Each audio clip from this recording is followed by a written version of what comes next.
everyone. We'll be going live in just a moment.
Everyone, give me just a moment here, and I'm going to make sure that I send this all out.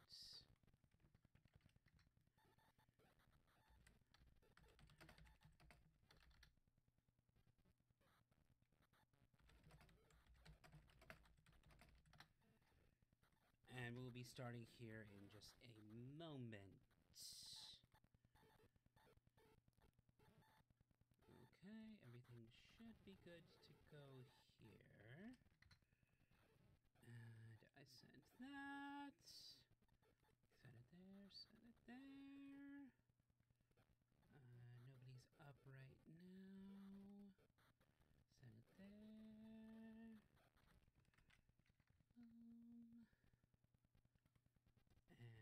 And that should be good for now. Where are you? Boom. Okay. So hopefully I am just making sure everybody can hear me okay. Can you... let me make sure that everything is good here.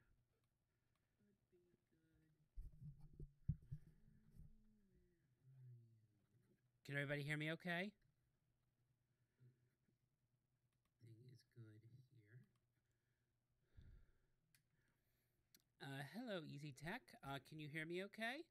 I do apologize for any technical issues that I am having right now, but let me come here.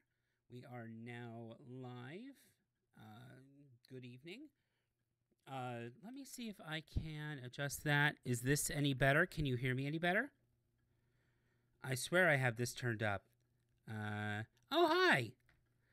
Hi, can you hear me okay? Is this any better at all? I mean, technically I have the mic like right here, so... Okay, good. Good. Welcome. How are you doing? This is one of my very first live streams, so you get to come and be semi-guinea pig. I know there's some others that should be coming soon, and I'm trying to not have my phone go off. I do apologize. Turn that off. Let me make sure that everything is good here. Okay, I am going to mute that. But great that you can hear me. We're right in the pre-show right now, so I have about 15 or so awards that we are going to be going over. Uh, that's awesome. That's awesome. I have been very excited to come on and talk about these awards. I know it says Alice in Chains unboxing. For some reason, I'm using Streamlabs, and for some reason, it wants to say it's Alice in Chains unboxing. I don't have any idea why that's doing that. I do apologize, but thank you for coming out and checking out. We're going to be starting in just a moment, but I'm going to make sure that everything is working. I am also asking if my friend wants to come along very quickly. Come hang or listen in. Sorry, I'm very professional here. What is it? Nighttime are you at? I don't want to know exactly where you are, but is it like nighttime, daytime, or is it just middle of the day? I'm always interested to hear about other parts of the world. Okay, it looks like I can be heard, so we are going to get started in just one moment. But I'm going to make sure, I'm actually going to leave my phone on so my friend actually can hear me, and if they want to join, which is great. But for me, 2018 was very interesting. It's 10 p.m. where I'm at as well. For me, 2018 was very interesting in terms of music.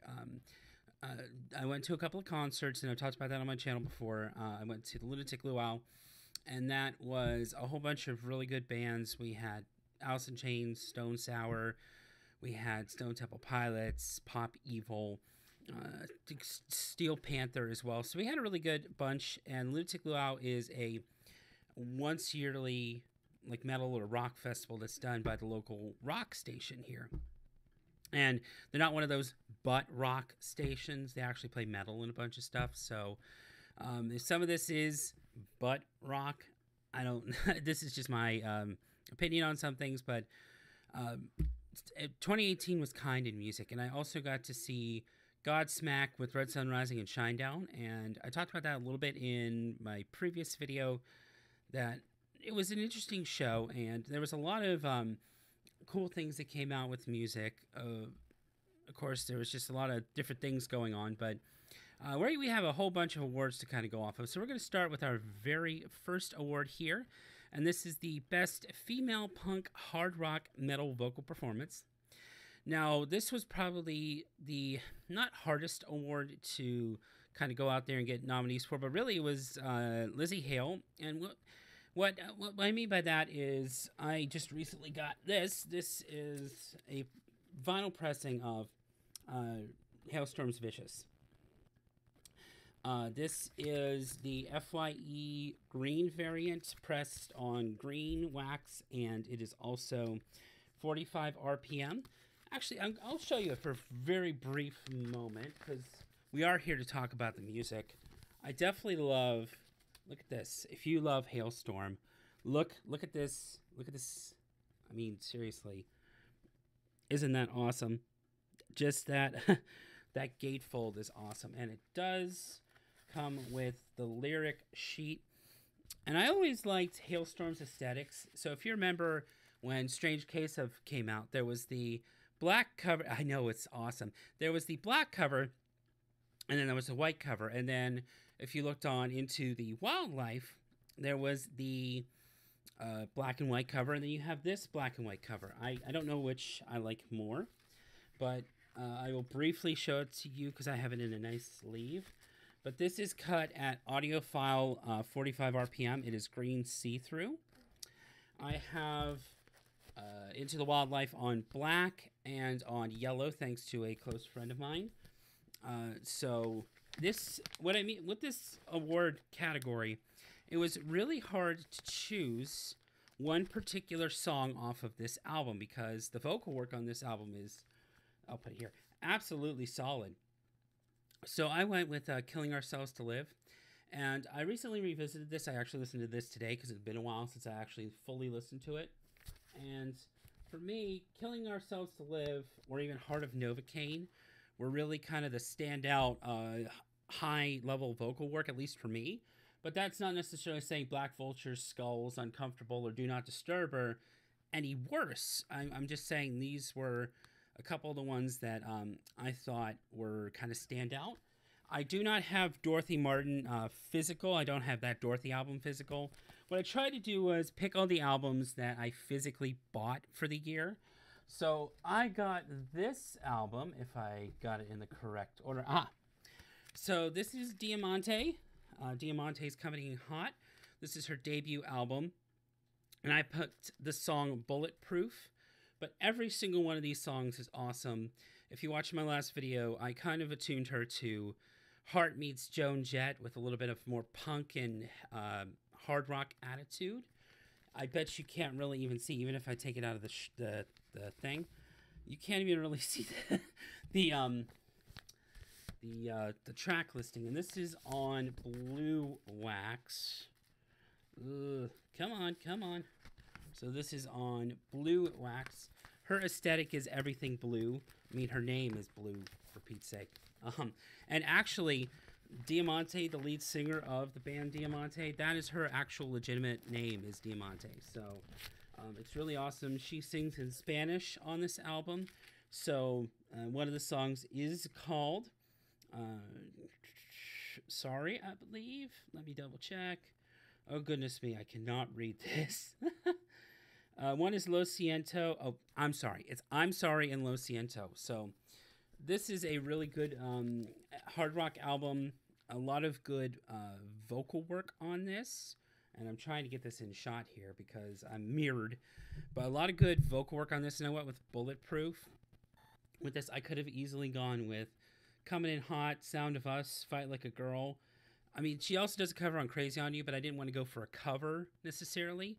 So the nominees are Lizzie Hale for Killing Ourselves to Live and Diamante for Bulletproof. Dorothy Martin. Dorothy is a band that I found out about a couple of years ago, and I kind of forgot. Oh, cool. Yay! Hopefully you learned some new artists from this. That's my goal with all of this. Is I tried to branch myself out. Yes, I listen to mostly rock music, but there are some like hip hop artists, there are some pop artists, there are some other artists that I do like. It's just my taste lean more towards the rock genre, so you might see mostly rock stuff here, but that's where my tastes tend to lean. And I heard about Dorothy from just a random YouTube video that I happened to see. And what was funny is you saw the video go, but at the very bottom it had just like this ticking, like subtitles or like the information that you see for like severe weather at the bottom of your screen. It just kept ticking, and it's like, oh, she was thinking about having Nutella, and then she really has to go out and get the Nutella. Did they actually eat the last of the Nutella? It was really kind of just tongue-in-cheek. And it was also really, really solid, rock work. And I listened to 28 Days in the Valley, and I thought it was pretty solid, but there's a lot of music that comes out in the year, and sometimes it's hard to remember a lot of music. And some artists you might see on here that are staples that I like in general, but they just might not have either been solid enough for me, or they had forgettable albums. And that's not necessarily a bad thing, having a forgettable album, but also I'm limited on budget for pricing. I mean, I have a lot of albums here, but I'm limited on the budget that I can actually spend. I just got this, even though I've wanted this for a long time. I just got this like yesterday, and I got it for a really good price. Honestly, I paid $10 for this. So I got this at a really good deal. But had I not, I probably would not have had a physical release for a very long time.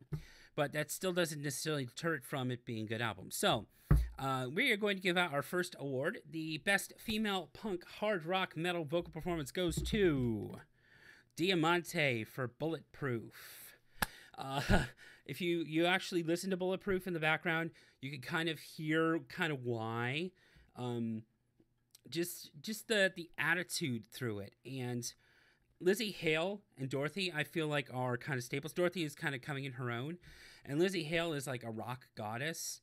But there was just something about this song that kind of grasped at me and really, kind of grabbed at me. And I was like, oh, this is just awesome. I really enjoyed it. I came back to it over and over again. Me and my friend Chris, who could not be here tonight, he is watching a movie right now.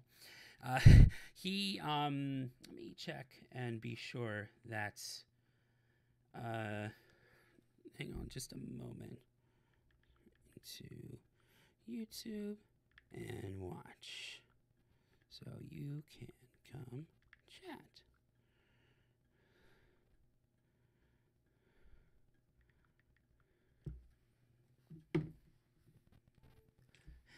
Anyway, sorry, my friend. I'm trying to get my friend in here too. So, yay! We're live, everybody. But Diamante, she.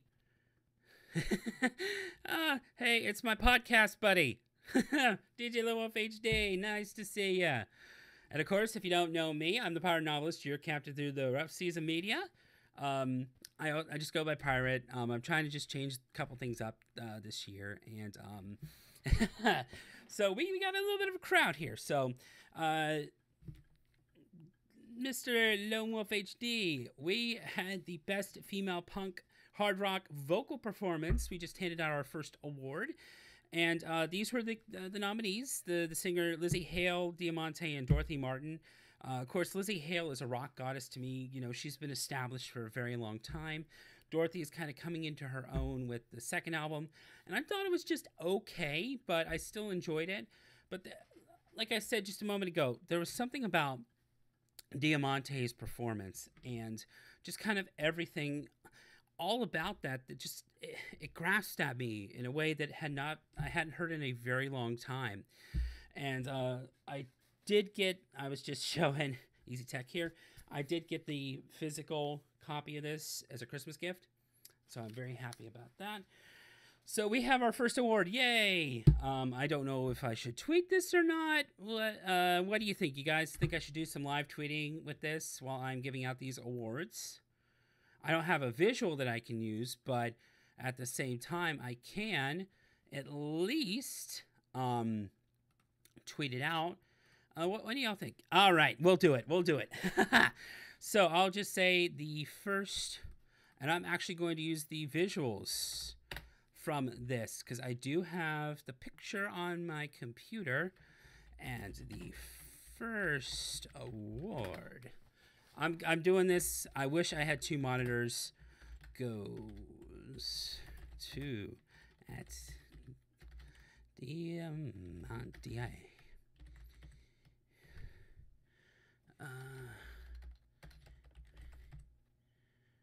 Let me make sure she even has a Twitter. Really?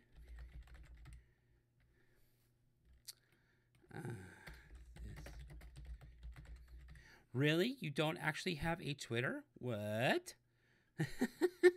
Oh, sweet. Thank you. Oh, yeah. Yeah.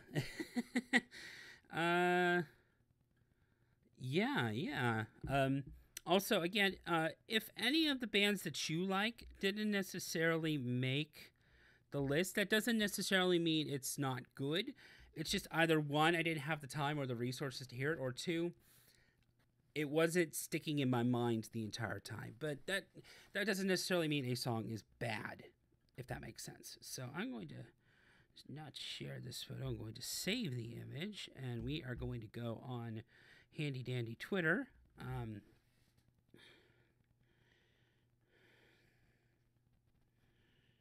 Really? You don't? I think. Okay. Alrighty, Diamante. I have to go to Instagram to see if there is a Twitter. Sweet. Even if you just kind of leave it in the background and don't even talk, that means a lot to me. I hope you do enjoy the movie, though. I've been hearing nothing but hype for that film. So I hope you really enjoy it, and we're going to continue on. So I think I'm just going to tweet it. I don't have.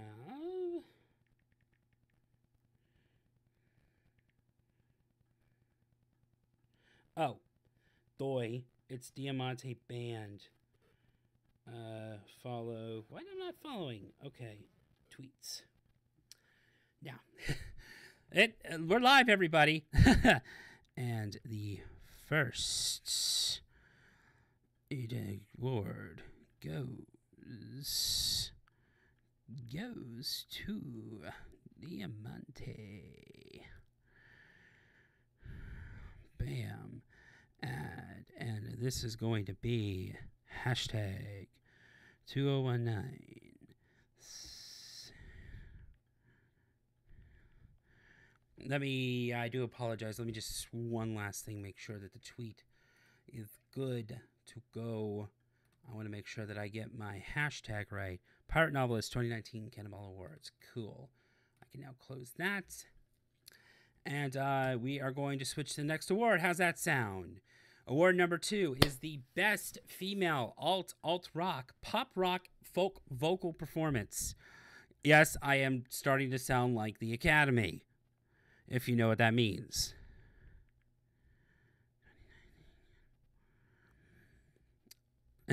So, we have first up, this is Churches.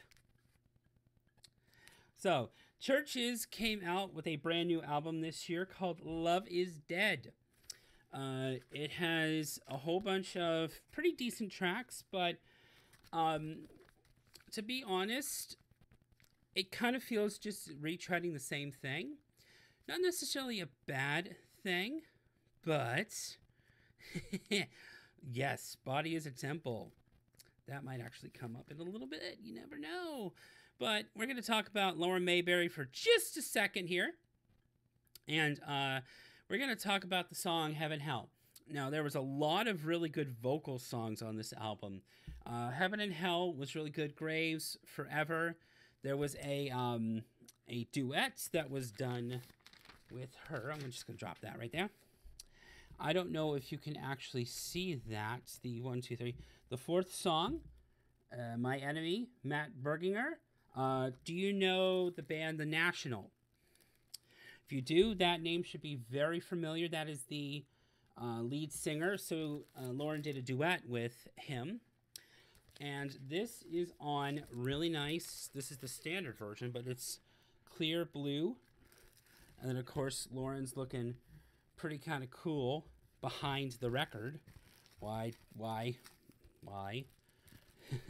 There's Lauren. But Heaven Hell, there's a moment in it where she kind of hits this really high note, and I've always liked Lauren's voice, and it's caused a lot of emotions, especially because you have that juxtaposition of like the very poppy music, but you also have the those darker lyrics. So for Graves, there's one. The chorus says, "You can look away while they're dancing on the graves." So it's talking about how people, there are things going on in the other parts of the world, and they're happy people, and then some people just kind of look away. So it really makes you think about a whole bunch of things, and that's what I've always loved about Churches is the deep lyrics that they always bring to the table. And Heaven and Hell, just on vocal work alone, that's why it made the list. Next, of course, we talked about Tonight Alive, but there's a reason why I chose the particular song I did. First of all, earlier this year at the Lunatic Luau, Stone Sour was one of the bands, and they did have a meet and greet. So I got my copy of their 2 years ago Record Store Day piece, which is a whole bunch of covers. I got that signed, and the person I was with got my poster signed. So I snuck this. I talked to Corey for just a brief moment, but I got my copy of Tonight Alive's Underworld signed by Corey Taylor of Slipknot and Stone Sour. You can see it right about there. Now, I had a chance, of course, this past year, and of course, there's the awesome back cover. And this is the standard yellow version. So there's yellow version, yellow and white split, clear, black, and a white and yellow splatter version. So I met Tonight Alive earlier this year when I went to the last Warped Tour. And they were the main reason I happened to go to the show. Because there was a tweet that Jenna had tweeted me years and years ago back in 2012. And I was just kind of starting to collect. My collection literally was in this room that we're in right now. And if you've seen pictures, it dwarfs the size of what I have now. So I kind of wanted to start getting into things. And, I asked her, just kind of shot in the dark, what are some albums you recommend? And she recommended Led Zeppelin 4. And I credit that as the very first album that I bought for my collection. Well, my mom bought it for me, but it was my very first album that I got for my collection. And I've been going to that same store where I bought Led Zeppelin 4 for years. And the store has grown exponentially. And it's gotten to the point where, I don't have it with me, but there was one time I was going with my mom's boyfriend, and myself. We went there so he could get me my Christmas gift. And he said, pick something out. So I had some money for me that I had kind of earlier. And he said, I'm actually on first name basis with the owner. So he shook my hand. And he said, hey, I'm sorry we didn't have the Emmett Otter. One of the pieces I wanted for Record Store Day Black Friday was Emmett Otter's Jug Band Christmas. And I said, it's fine. Because normally when I have Record Store Day, I go and I have like a want list. And I'll categorize everything by like, absolutely want this. This is okay to have. So I actually had the budget to get the Emmett Otter, but it was okay if I didn't have it. So it was all good. So I shook his hand, and then he as I was looking through, he said, hey, you into metal? And I said, of course. I got to look through. So he recently bought a collection, and he was going through and pricing everything out. I got to look through the collection before everybody else, before he even put it on the floor, which was great. And I wouldn't have all these great stories if it wasn't for Jenna of Tonight Alive. And I got to meet her, and of course I told them that this was signed by Corey Taylor, which they were floored about. Like, I remember the pictures in their head, like picturing it in my head when they were actually like surprised about that. And I talked to them. I got a selfie with Jenna, and then I got a personal meet and greet with Jenna, and I talked to her about the tweet and how I've been collecting for so many years. And she hand-wrote Led Zeppelin lyrics for me. So to say this is a band that means a lot to me is kind of an understatement. But there is one reason why I chose Looking for Heaven. And for me, when Jenna hits the high notes in that song, the very first time I actually heard that song, I literally got goosebumps. And if that happens for me, it's kind of a rare thing. So when I got the goosebumps when I heard that, the last time I got goosebumps was a couple of nights ago. There was a Chris Cornell tribute concert, and Miley Cyrus sang Say Hello to Heaven, which is one of my favorite Temple of the Dog songs. I also consider it one of the most beautiful songs I've ever heard. And I got goosebumps listening to her rendition of it. It actually made me cry. And Tonight Alive's Looking for Heaven did that for me as well. And I'm not saying that heaven and hell didn't make me feel anything, but it's just the highs and the lows that Jenna hit, and just it's her and a little bit of her vocal work and a piano.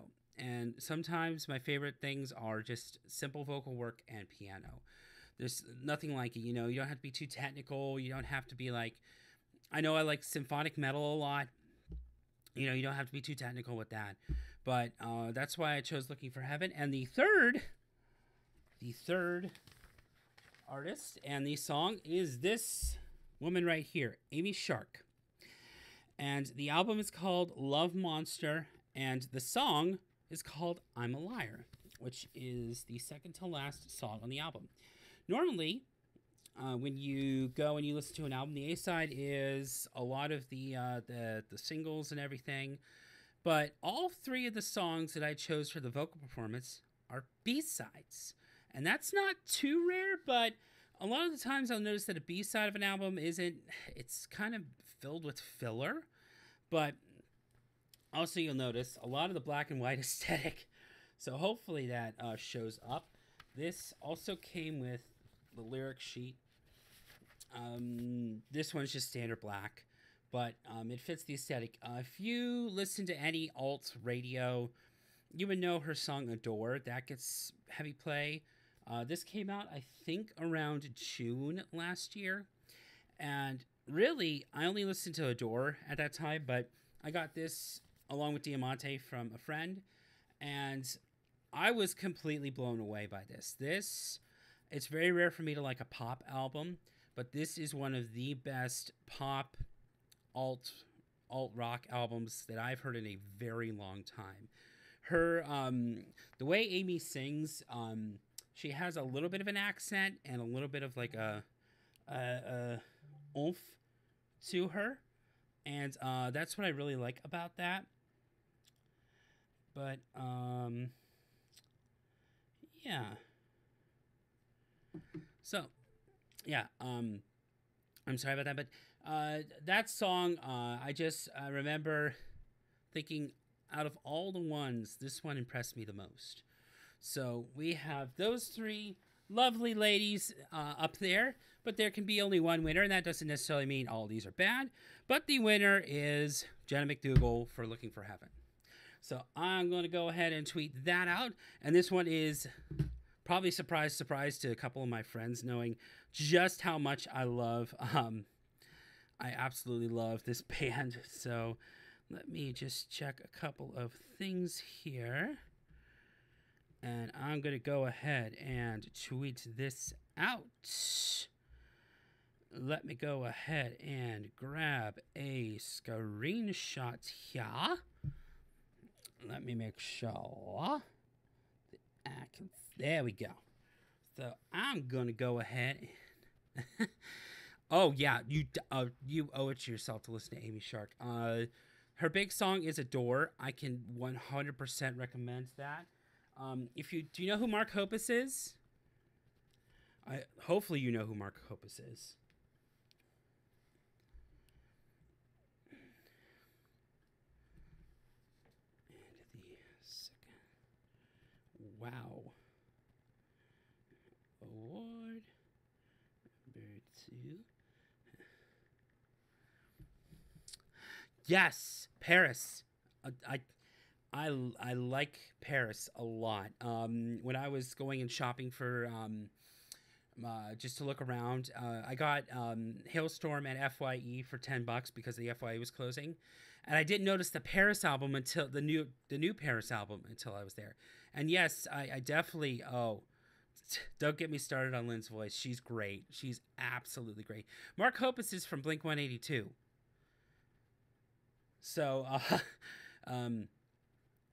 so there's also Psycho. She did a duet with him. Not really a duet. It would be say a duet. But he is featured on one of the songs on there. It's really good. Also, Jenna sang with Mark Hoppus on Thank You and Goodnight. Throwing it way back to the original. What are you so scared of?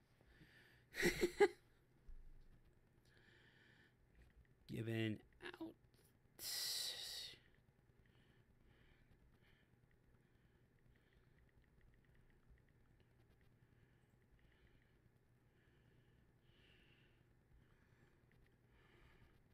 Hashtag P.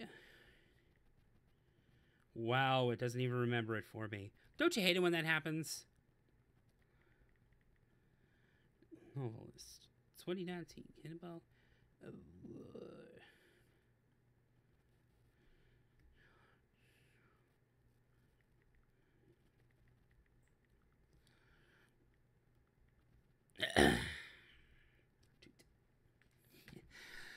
So, yeah, if you haven't heard of Tonight Alive, shame on you.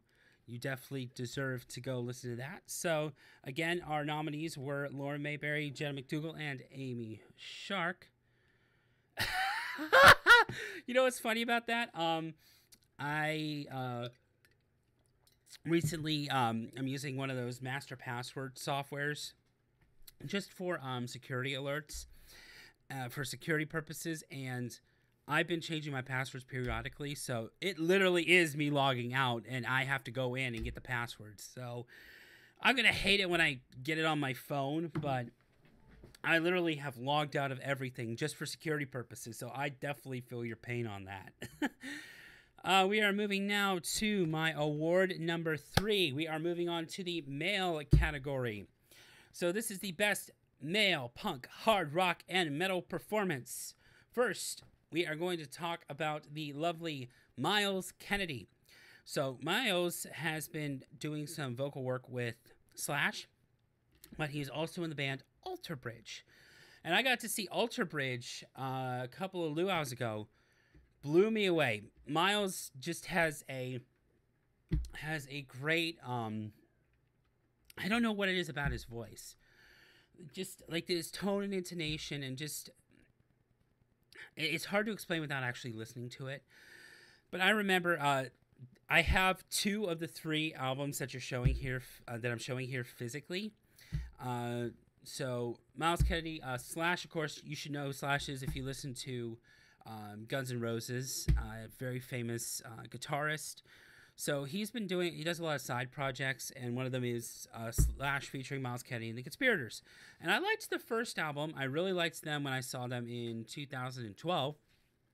But I'm telling you, when I was just hearing Driving Rain, when I first heard it, I think there was some behind the scenes drama. I'm not too completely sure, and don't quote me on that.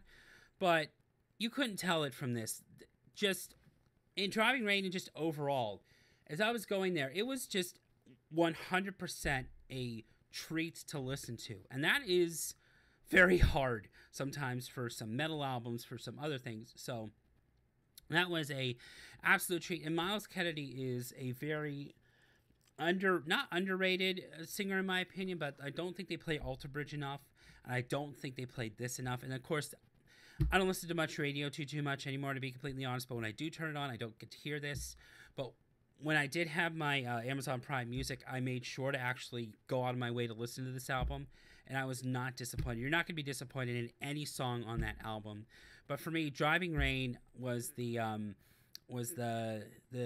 big song, and that was off of Living the Dream. No, Lunatic Luau is I'm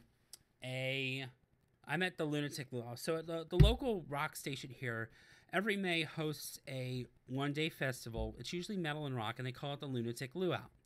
So that's what I'm referring to when I actually say the luau. Sometimes I wish I could be based in Hawaii, but not really. But that's what I mean by when I say luau. It is Lunatic Luau.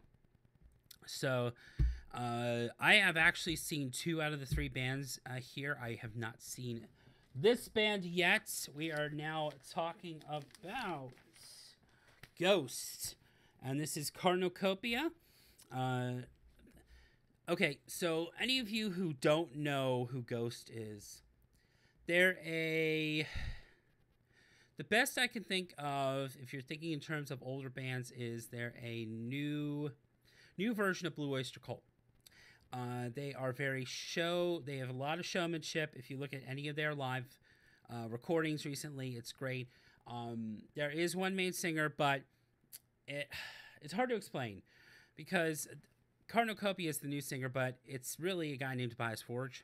And what happens is every album cycle, the band creates a new singer. So there's been a couple of albums and EPs, but there is a Papa Emeritus is usually the lead singer, and there's like a Papa Emeritus line, and then there's now it's Cornucopia who's trying to become a Papa. So it's convoluted. All you have to know is very solid rock, and very solid hard rock kind of metal fusion. This is their newest album. This is Prequel. There have been a couple of variants floating around. There is a lithograph one. I got the indie exclusive one that did not come with the 7-inch, but this is on Coke bottle clear. And the reason they say that is it looks like a melted Coke bottle. And just so you get the aesthetic of these guys, this is kind of what they look like. What's kind of cool about Ghost is they have behind Tobias or the Cardinal or Papa Emeritus has nameless ghouls that play behind him. So they're masked figures. So really anybody can kind of pop in and play. There is one EP called If You Have Ghost where Dave Grohl was a nameless ghoul. So you don't really know who's behind the masks. And that's what's kind of cool and exciting about that is you just are here to listen to the music. And I think Tobias went on record saying somewhere that he used session musicians for that. And you can't tell. But he was talking about, I think, session musicians and how that can kind of help make everything kind of cohesive. But yeah, it's interesting. So there's a couple of really good songs on here. Rats and Dance Macabre will probably be the big ones if you're listening to the radio. My Asthma is really cool because it's an all instrumental. There's two instrumentals on here. My Asthma and Helventine Fonster. I hope I am pronouncing that right. But My Asthma has a saxophone solo. Yes, a saxophone solo. This album is just crazy. And I could have picked Dance Macabre. I could have picked any number one of these. Witch Image, Life Eternal. There's one, If You Have Life Eternal. I don't have his range, and I'm sorry I am not warmed up at at all. I do sing, but I have not warmed up. But I picked See the Light because that one, just the chorus and everything, like the grandeur of that song really stood out for me. And the third artist we're going to talk about is a staple in hard rock. If you don't know who these guys are, they're one of the big Seattle bands. This is Alice in Chains, and this is the album Rainier Fog. I also noticed there's a bend on this. Probably did that in the mail, but this is the third album with William Duvall. So anybody who's followed Alice in Chains for any point in time knows there's two singers. There's William Duvall and Jerry Cantrell. But back in the old days, there was Lane Staley. And Lane unfortunately passed away a while ago on April 5th of a drug overdose. And the band didn't know where they were going to go after that. So, that is tough. Yeah, I unfortunately have not seen Lane live. I have seen William twice. He's a good singer, but also Rooster's my favorite song of all time. So I kind of have to go with Lane on that. And I've heard him sing Rooster, and it is good, but there's just something about Lane, and I think a lot of people will say that. And I'm not knocking William Duvall. I mean, he's nominated with Jerry Cantrell for this category, but I'm not knocking Will at all. But Lane, there's just something. And to go along these lines, I saw hey, Ben, thank you for coming in. Absolutely, thanks for stopping by. I'm glad you were able to stop by. I know you're out having fun. Thank you for stopping by. Take a drink here. Thank you so very much for stopping by. But it's really tough. But what I will say is I love Black Gives Way to Blue. Don't Put Dinosaurs Here was okay. This is a step up from Black Gives Way to Blue. And I will say probably this is my favorite of the new era. Just because of the tight guitar work, kind of everything, going through here. And Mike Inez is probably one of my favorite bassists in the business. When I saw these guys, I saw them at a very small venue. It's called the Norva, and it holds maybe 1,400 people. And it was just a giant sing-along. It was great. And I have Mike Inez's pick because I went to see them with my mom. We bond over this music. So we got to go see Alice in Chains at a very small venue. Monstro, which is a band that Will Duvall helped produce their EP for that I bought. Well, it's a single, but he helped produce one of their EPs, or at least one song, and they were there. But William Duvall, not William Duvall, Phil didn't. Mike Inez threw up guitar picks for me and my mom. So I have one, she has one, and everybody on here. Sean's amazing. You know, Mike is just awesome on this record. Everybody did a really good job. And it was really tough to pick any one song, but it was between Never Fade and Red Giant. And I went with Red Giant. And what's funny is, okay, so this says that if you're watching this on YouTube right now, I put in my software to say this is my 2019 Cannonball Awards, and it says Alice in Chains Unboxing. I don't know why. I think it's just absolutely funny that it's doing that. But what's cool about this album on wax is you can move it out and see this really cool picture. Kind of adds a little depth. I think this is on the CD too. And then there's pictures of the guys right there. So I had to give credit to both these guys. So, yeah, really.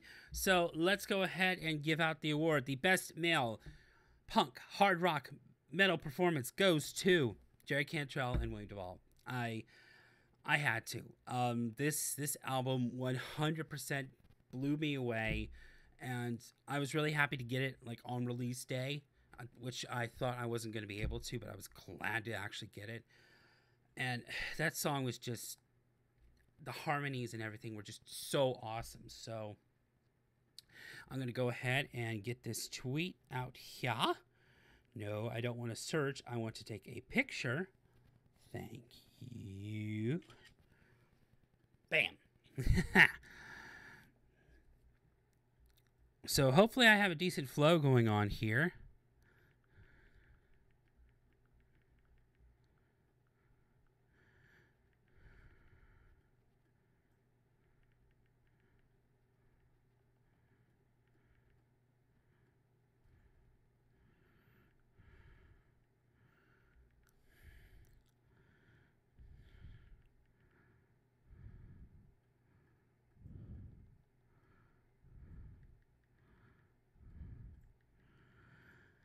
There we go, William Duvall. 2019. Wow. You know it's when I make my own hashtag complicated, you know it's a fun time. Tweet. I do apologize. Let me take a sip of water. So I don't know how familiar you are with Streamlabs, but I was pulling my hair out trying to get this all set up, and so I wanted to have this as one nice slideshow, and me just hit a couple of keys and just kind of go through it. So when I set this up as a slideshow, it said, here's your transitions, this and that. I go to click set it to manual, and I go to set up the keys, and I can't find it. So I go on Discord after at least like 25 minutes of research, and I find out via their help, you know, their help stuff, that it is unavailable. And I'm like, well, why even have it programmed? So I have this solution going here, and it's crazy. It was crazy to get this all set up, but I'm very glad to have this going. So let's talk about one of the only categories that I don't have a physical copy for. So we're here to talk about the best male alt-rock, pop rock, folk performance. So, of course, Miles Kennedy, I've already talked about him before. Not only is he part of Alter Bridge, and not only is he working with Slash, but he did release his own music. That album, Year of the Tiger, fantastic. His vocals are just ear candy, and I really enjoyed hearing that. And Year of the Tiger, the track that is the title of the album is probably my favorite out of all of them.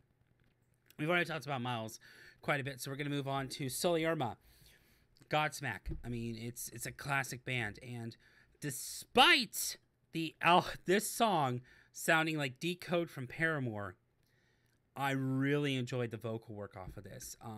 Could have been When Legends Rise as well. This album was really good. I will definitely say I could have put the singer from Disturbed in here. Honorable mention to this guy right here, Lee. I didn't have a chance. He's nominated too, but I didn't have a chance to add the graphics. The lead singer from Pop Evil, I got to meet them earlier this year. Lee from this band, and Waking Lines would probably be that song, but you'll see why you'll see what I do with them in a little bit. But Sully's vocal work on that was great. And then Josh from Greta Van Fleet. If you haven't heard Greta Van Fleet, you probably haven't been listening to the radio. A lot of people are making comparisons to let's deal with the elephant in the room. Shh, shh. Okay, we're dealing with you, all right? Yes, that's one of my talents is I can do elephant noises, but they sound like Led Zeppelin. Let's just be honest here. Not necessarily a bad thing.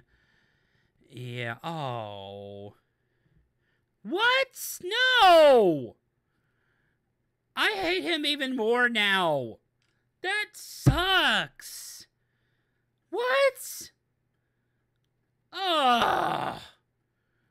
Well, I'm going to have to watch that later. Oh, man. Ugh. That jerk. That utter jerkatoid. Oh, thank you. Thank you.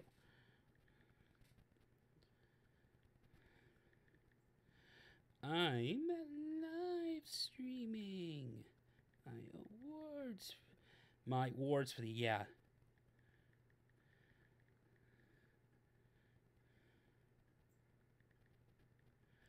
Oh, yeah, because that's the epilogue, if I remember correctly. So, hey, isn't there technically like 4 endings with that, including the epilogue, or am I going crazy? So anyway, like I was saying, we're dealing with the elephant in the room.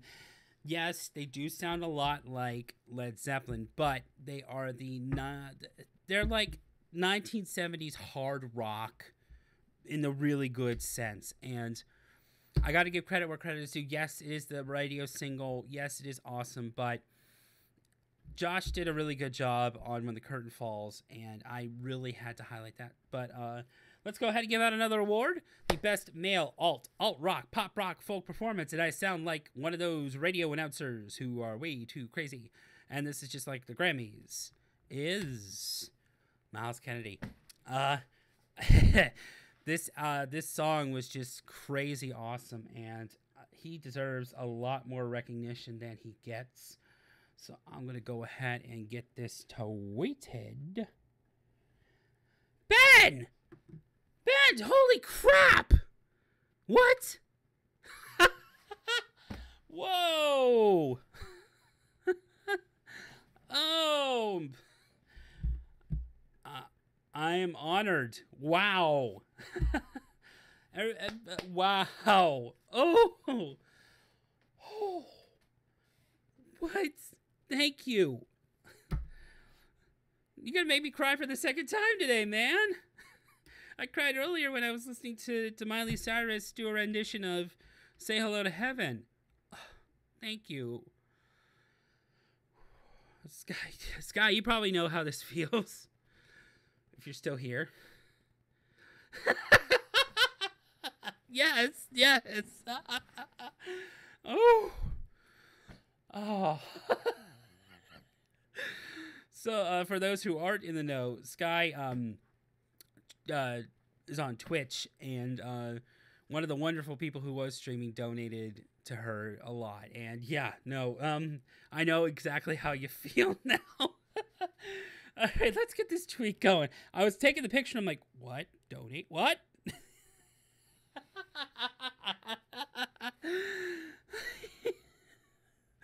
All right, let's get this tweet going. Bap, and I need to clean my mouth. Y'all are gonna laugh. Look at how this. I'm gonna take a repicture of this. Look how this turned out. Let's do the time warp again. Alrighty, let's do that. Bam. And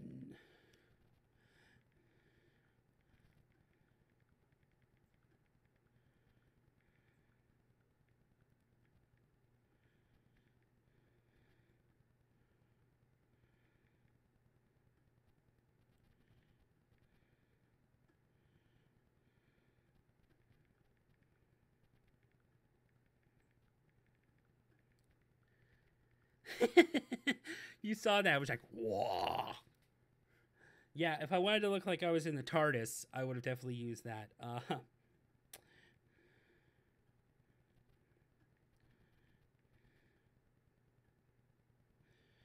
Alrighty.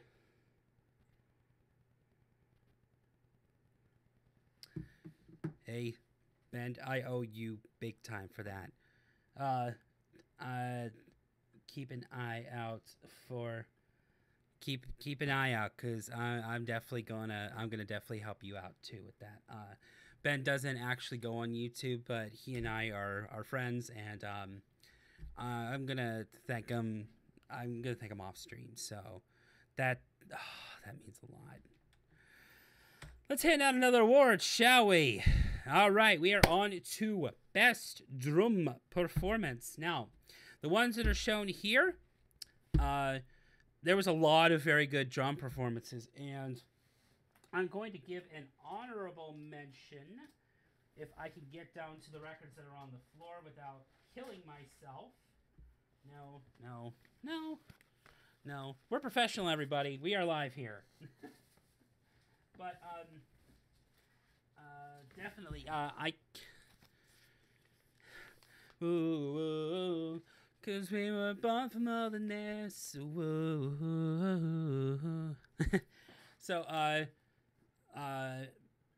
we're gonna say uncomfortable is an honorable mention for this category, but we have ones that I've already shown here already. We have Waiting for the End, Matty Best's drum performance on that.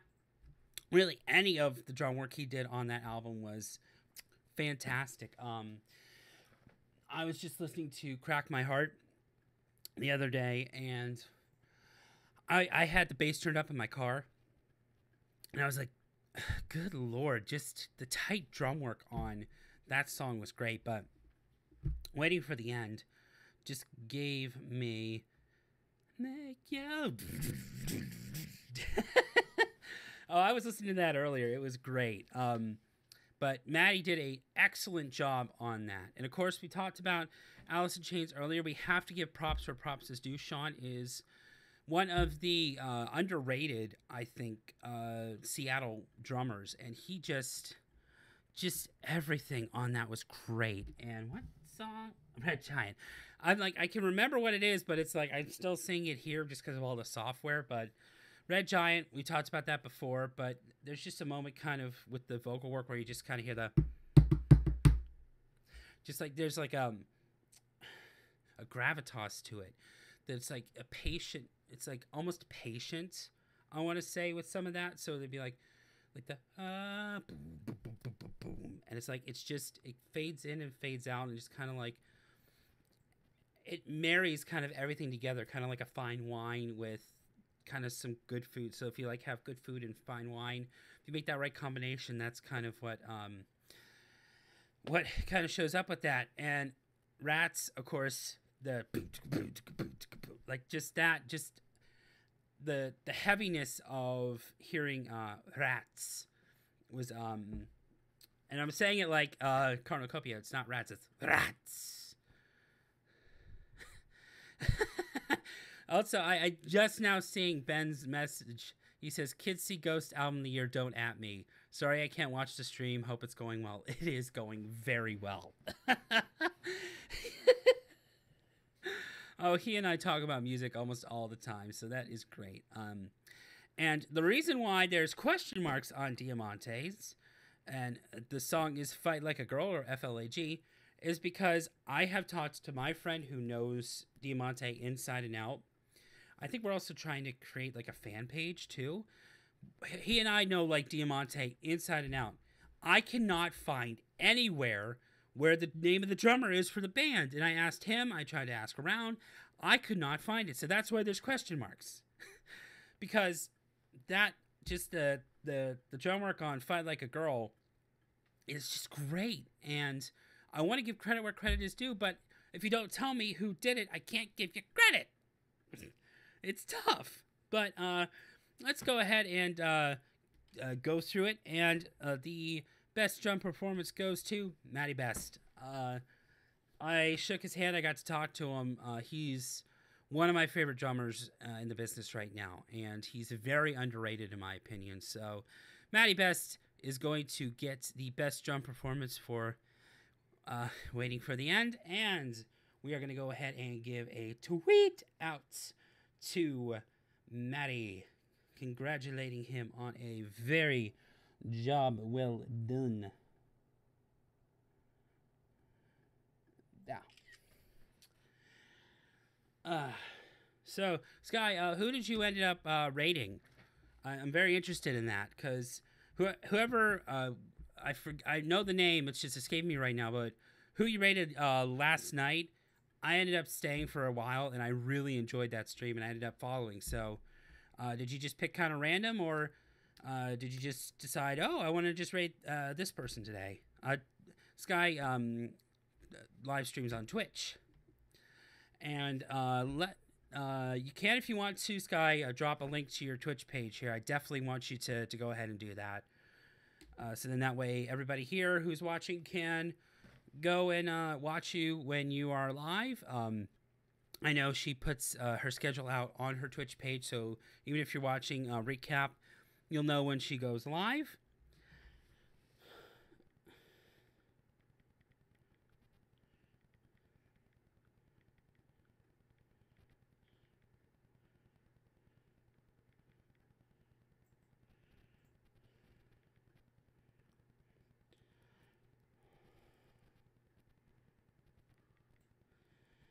I gotta get this tweet out. Really? Hold up. Wait a minute. Wait a minute. Delete. Apologize. I know I'm going to be investing in a second monitor, so I could easily just hop over here and do that. I do apologize for that. But things cost money.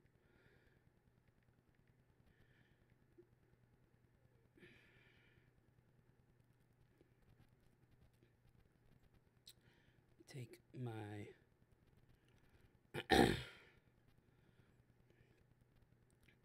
the next award. Don't you? Okay, I love modern technology, but sometimes autocorrect is a birch, if you know what I mean.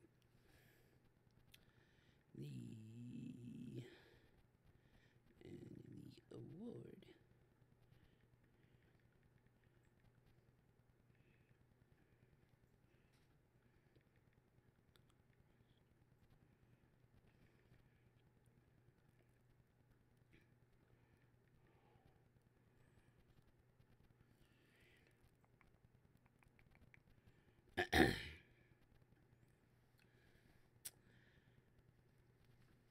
Let's keep the trade moving. Keep the trade moving. The next award is the best guitar performance. So we are in familiar territory here. We have some awesome guitar work from Jared Cantrell on The One You Know. Another familiar face here is Diamante coming in hot. The title track, again, girl, If I don't know who was in your band, I can't give you credit. Then we have the Nameless Goal for Which Image, which is a B-side, and my voice cracked there, yay, of the album, and I think it's, yeah, somewhere there it is. It is third to last on that, and that's just before the second instrumental, Helventen Fonster. Wow, I'm getting really good at saying that. I was tongue-tied when I said that last time. And then another familiar album here, Jake Hardy for Crack My Heart. So one of my favorite songs off the album is Crack My Heart. And when I saw them live and I met them, I happened to draw a kind of a sketch for a tattoo, and I showed it to them. It was based off of Crack My Heart, and they really liked it. And that meant a lot to me because they mean a lot to me. So it was kind of like a nice two-way thing. So I really like the guitar on that boom, that little bit of the picking and everything, just everything about that I really enjoyed. So let's continue forward. Let's give out the best guitar performance, and it goes to drum roll. I wish I had a drum roll here. Jake Hardy. Again, another one for this album right here, Underworld. So I almost feel like this is kind of the Grammys or the Oscar moment when all these this one thing does really, really good at what it does. I need 2 seconds here because, okay, so I have these nice little dust covers for all of my records, and mine went happened to go under my chair that I'm sitting on right now, so I had to fix that. Yay! But let's go ahead and get one more tweet out, and we will continue.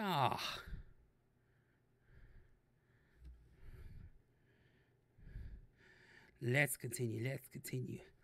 Everybody feeling good tonight? Everybody feeling happy?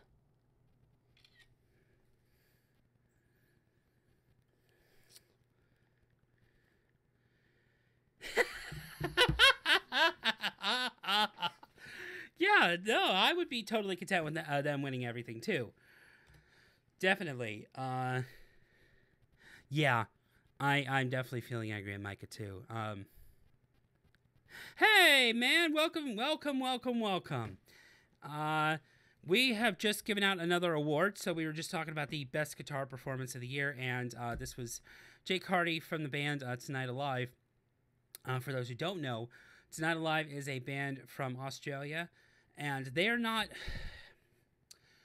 known in the sense of radio play, and it's because of a whole bunch of stuff. I'm not going to get into it too much, but essentially they were part of one label, and they kind of got screwed over. Oh, then you already know who they are, but for those who don't know, they did get screwed over, and yeah, I'm not going to go over the fiasco that was The Edge.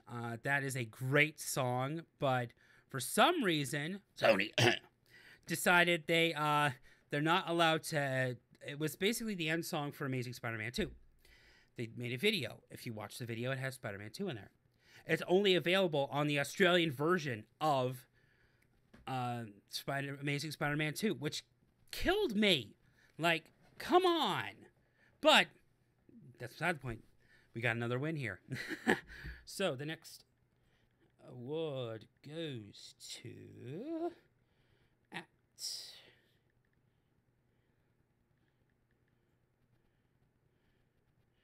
let me make sure that he even has a Twitter. Yay!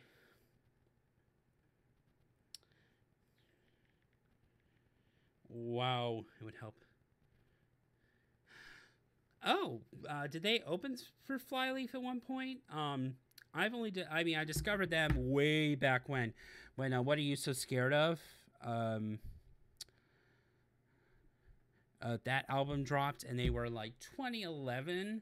Like when that album first dropped, that's when I first heard about them. But it's just kind of been a while since like I follow them, but you know what I mean. There. Let me see here.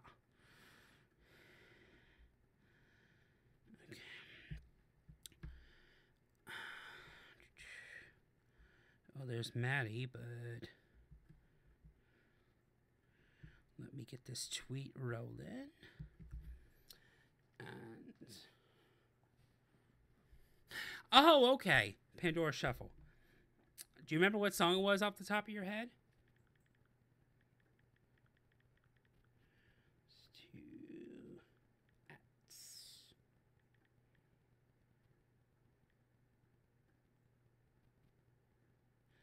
Oh, Doy. His Twitter name is Jake Alive. Ha! Ha! That's funny.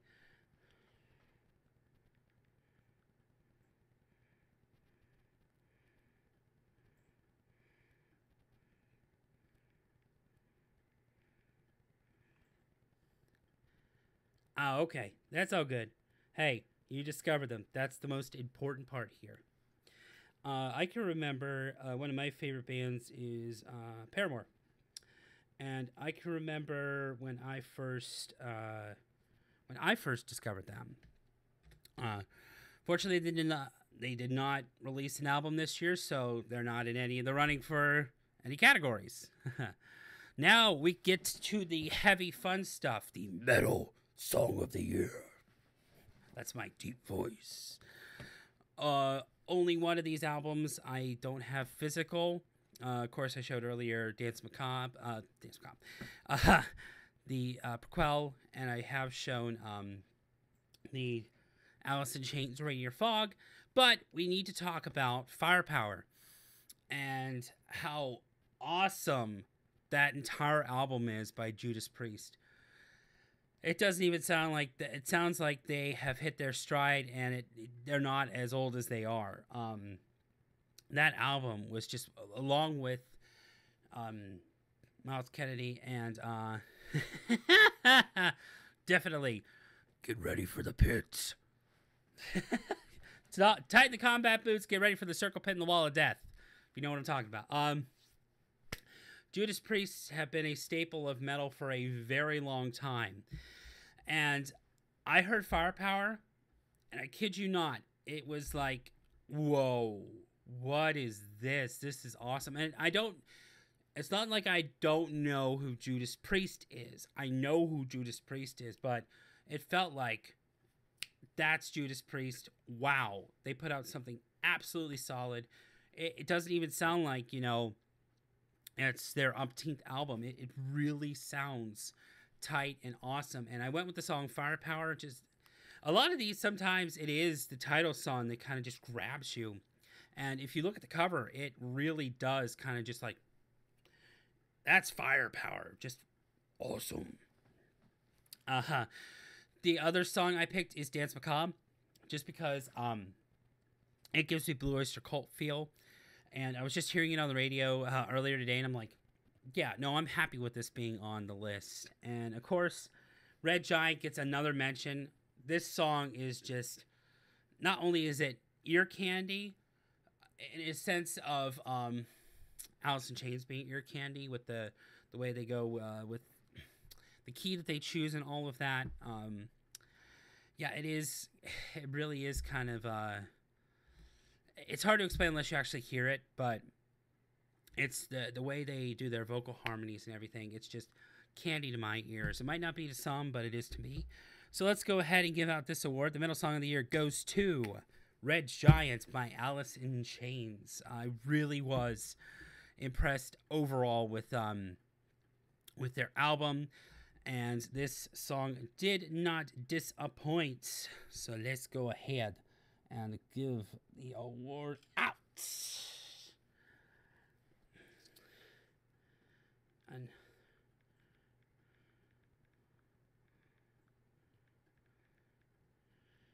wow, I'm typing alive instead of Alice. That happens to me a lot.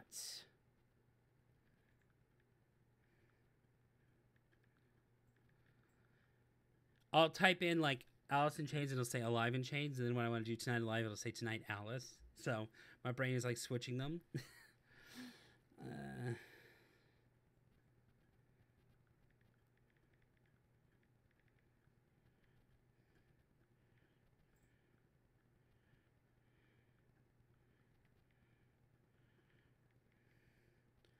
2019 Cannonball Awards tweets.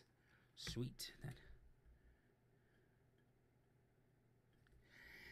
I'm able to, but then I'd have to switch off. So I think it's just a little bit better to kind of do that. I could do a screen print, but then I'd have to switch off. So it would take just the same amount of time. I could do that, though. I'm going to do that for the next award. I'll try that. Because I don't have two screens. I wish I had two screens because the screen would be over here. Yeah. Until I get the two screens, I'm going to do this probably again next year. So next time I will have another screen and I'll have Twitter up and ready to go and I can just type and do that. But I think it just adds to the kind of fun that we're having here, to be completely honest. So far we have gone through, I'll make sure. Okay, so now we're into the song categories. So the way I tried to structure this was I want to do the performance ones, the song ones, and then you're going to see a couple of things later. But we're going to move on now to the hard rock song of the year. And now you see why I didn't put Lee necessarily in there. I liked Lee in the way he sang, but it was also time, too. It's kind of like when you get in kind of moods when you're listening to things, yes, no, and then you remember some, you don't remember something. So when I said that Poppy was an honorable mention, they're getting their just due here for the song Waking Lions, and they are one of my favorite bands. That's awesome. Thank you. That means a lot. Sky, I don't know if you were here earlier, but I'm going to show this now. They didn't have... Okay, so when I went to Lunatic Luau, they did not have the vinyl version of this. I was pissed. But I got my CD copy of Pop Evil, their self-titled album, signed. And there is an overlay. It's like black and white overlay that kind of goes over this. It makes it look like yin-yang. But, Pop Evil, I've seen them 6 times. And they are the band... Yes, and I got to actually talk to them. I do have a actual signed CD by them. And, okay, so I have a little bit of a tangent. So, the very first time I saw them was at a Lunatic Luau. And I was so impressed by them. My ex, of course, and yes, Sky, it is that ex. But she was the one that got me into Pop Evil. And this is not about her, but she got me into Pop Evil. And I really liked them. I got to talk to Nick Fueling, who's one of my favorite guitarists. And yes, definitely. Oh, yeah, that's exactly how I would describe her. But, so, hang on. I actually think, I have that picture. I'll be right back. It's right here. Give me 2 seconds. Hopefully I don't slip on this plastic. If I did, that would be the blooper of the year. But I got to meet and talk to Nick after the luau and everything. And let me pop this up here. I actually have a lot of my meet and greet pictures here. I don't have them digitized for personal reasons, but... Hey, how's it going? Yeah, I've definitely been there, but hopefully my background's there. But there is me and Nick Fueling right there. And I got to chit-chat with him after that. So I was so impressed with them at that time that I drove... They were playing another show like a couple of weeks after, and this was before I was I was in college at the time, so I could essentially have free time off to do whatever I wanted. So me and my mom, who I go and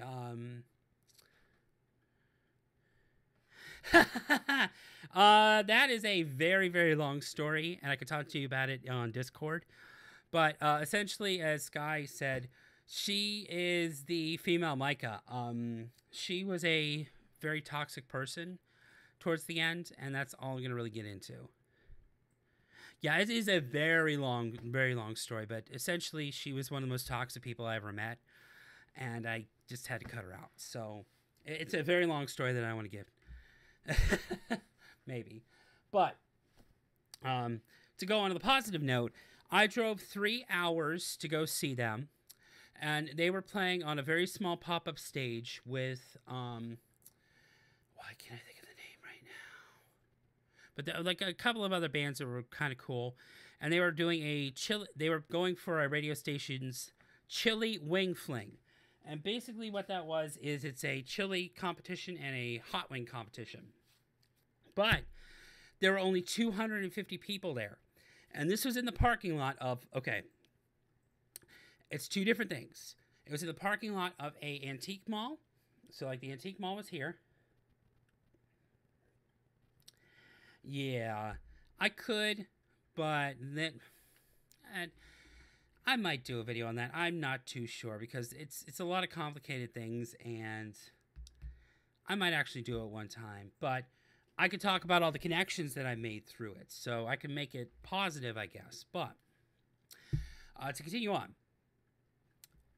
it was one of those pop-up stages that you see like a trailer hitch. One area, so like the stage was here. This was a antique mall where you could go use the restroom, and in the way back was a gentleman's club. Yes, the parking lot of a gentleman's club and antique mall. I went to go see Pop Evil, and this was the second time I saw them, and I've seen them a couple of other times since then. I've actually not gotten to meet them, but I did get to meet them, and I have heard the drummer. Oh, hi, Nikolai. I've heard both drummers, so I have seen Chachi, I have seen Haley, and both are really awesome. So Pop Evil is just a band that I really like and sometimes forget and then come back to. What is that song? I can't even see my own thing. Let me grab the screen cap here. Yes, definitely. Welcome, welcome, welcome. I cannot even see. Aha, it's Driving Rain. Sorry. It's very small typing, but Driving Rain, we talked about this. We talked about Driving Rain earlier and how awesome of a vocal song that is. Well, it is also an awesome song altogether, and it was one of my favorites from this year. And of course, we talked about Diamante earlier. Diamante coming in hot. That was just one of my favorite songs. So, without further much ado, let's go ahead and give out the award. The Hard Rock Song of the Year goes to Pop Evil, Waking Lines.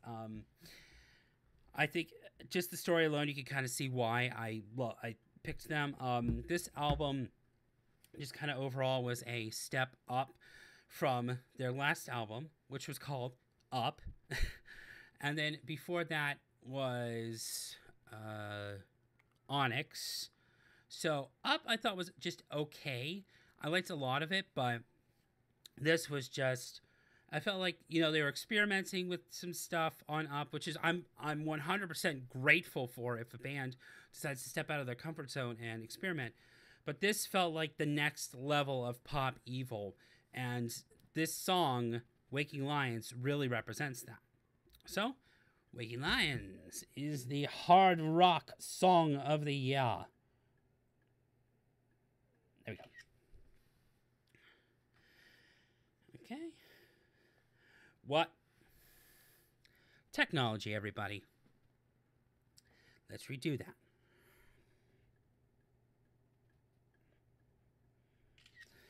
Don't you just love it when technology just craps out on you?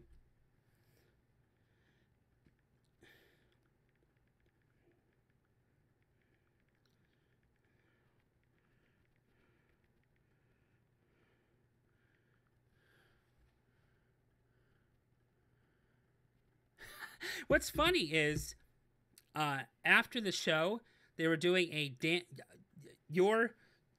When you were paying for admission, that got you into the bar, and they were doing a. I didn't stay for it because I was exhausted, but they were doing a Pop Evil dance contest for the ladies there. So, yeah. It was kind of it's just kind of crazy that you drive down to go see him in a weird, obscure place. That's one of the cool things.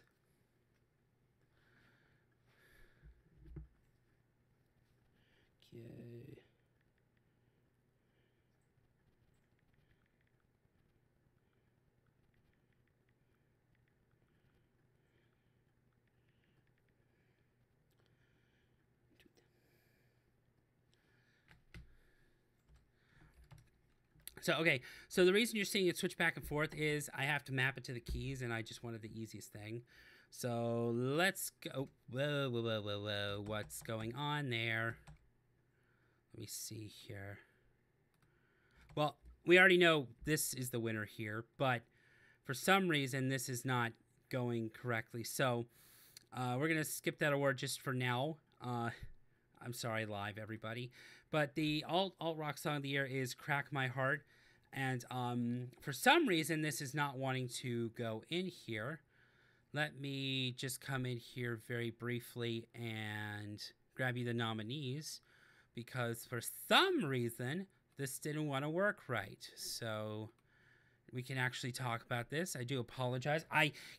Sky, when I was talking about it crapping out earlier, this is exactly what happened. So we're going to go with the alt-rock song of the year. And done. No, that's not what I wanted. Alt-rock song of the year. Open. There we go. We're going to go back here. So let me make sure that this is working correct. There we go. Okay. So.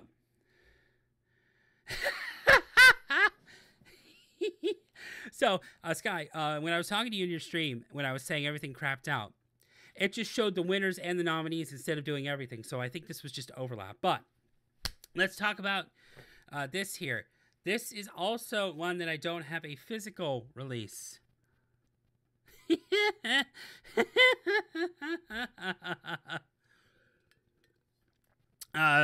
Ruben, do you know the game Red Dead Redemption 2? That's what she's making reference to. Remember earlier when we were talking about the album Love Is Dead, and I was talking about the song Graves and how it had a really strong message, and it had like the pop sensibilities and it had the deep lyrics. So Graves really was one of the best alt-rock songs of the year. And she was just playing it on there, and I was just watching it beforehand, and she's getting towards the end of it. So, that was being a butt. It was being a Micah there for a minute. But, so the song Graves really kind of stuck out for me, off the album. And it kind of just, really meant kind of a lot to me, just in terms of what they were going for, what the meaning of the song was. And I'm big into song meanings. Some songs I listen to, like I'll listen to Ghost just because it's cool, but there are also some songs that I'll listen to and it'll hit me deep in who I am as a person and what my sensibilities are. And Graves was one of those songs. Of course, I talked earlier about Crack My Heart to Death. The song means quite a bit to me. Along with just the growth and everything. This song means a lot to me. I wouldn't have drawn a tattoo picture, which I'm planning on getting once I lose a little bit more weight.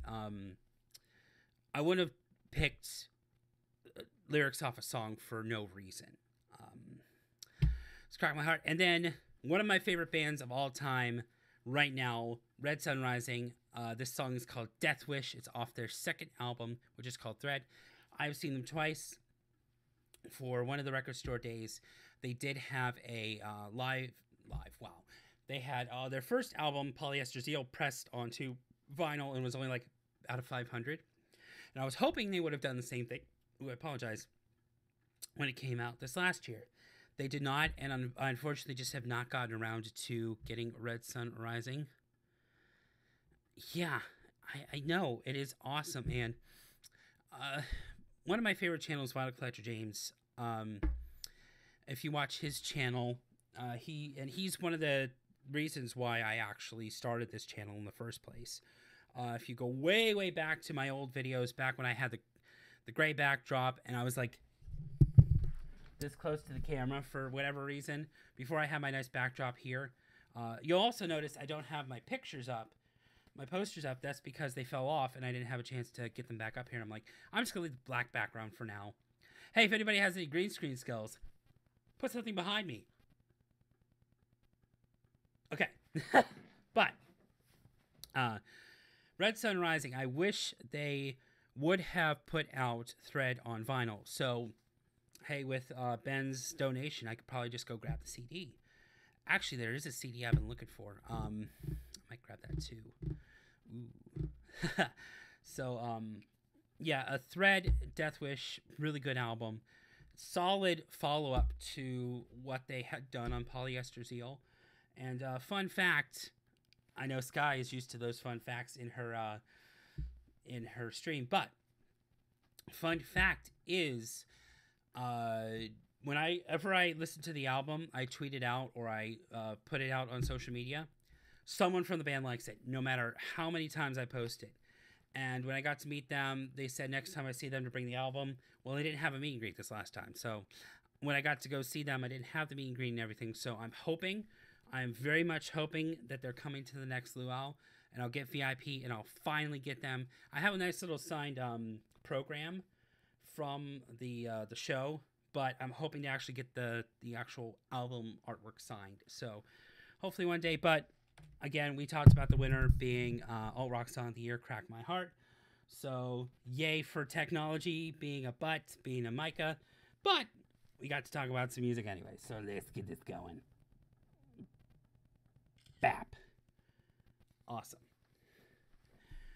And I can't believe I just did a Markiplier reference. Okay, so this is going way deep, but back when I used to watch him, we're not going to go into that whole Markiplier going south thing, but there was an episode where he was playing Uno, and when he was playing a card, he goes, bap.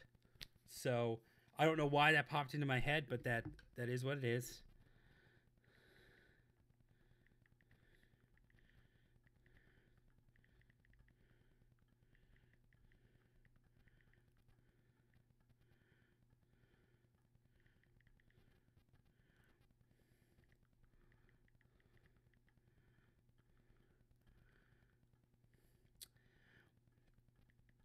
And I'm hoping to this upcoming year expand my horizons. There are definitely some awesome songs, not songs, stuff by artists that I like coming out. But I'm hoping to expand my horizons a little bit.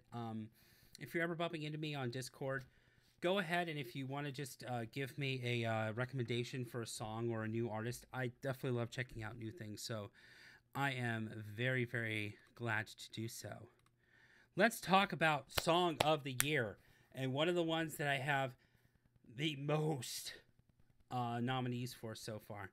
And really, it is a lot of the ones we've already talked about. But there is one song that we have not talked about yet. And I'm just going to go ahead and not click that one thing I don't need to click. I really wish I had two monitors. I really do, because it would help here. So Song of the Year, Graves. We've already talked about that in our last category. Crack My Heart. Again, we've already talked about it. Never Fade. Okay, so it is one of the last songs on the album. It's actually the second to last song on Rainier Fog. And I was reading about the making of the album. And it was Will was talking about the death of Chris Cornell, and just a whole bunch of different things, and how it just kind of felt like Chris was kind of believe it or not, if you go online and look up the tribute, we're just talking about Chris Cornell right now. If you actually look up the tribute videos for the tribute concert for Chris Cornell, Miley Cyrus did an amazing job on Say Hello to Heaven. Like, I'm telling you, I got goosebumps listening to that song. And yeah, no, so Justin Bieber's not going to be on this. But Never Fade, speaking of Chris Cornell, Will was talking about, Chris and, all the people that they've lost, Mike Starr, Lane Staley, and it's just, he felt that, it was kind of coming out and kind of meaning a lot to Chris and everything. So that alone really kind of pushed it above kind of everything else on the album. Of course, we talked about Waking Lines and my connection to Pop Evil. Diamante, Bulletproof. Diamante, she did a really good job, solid debut album. I can't wait to hear more. Did a really awesome job. She actually toured with Bad Wolves for a while, and the show that she was here, I didn't know about her at the time, so I wish I could have gone and seen her, but I've been kind of putting a bug in her ear to kind of come see.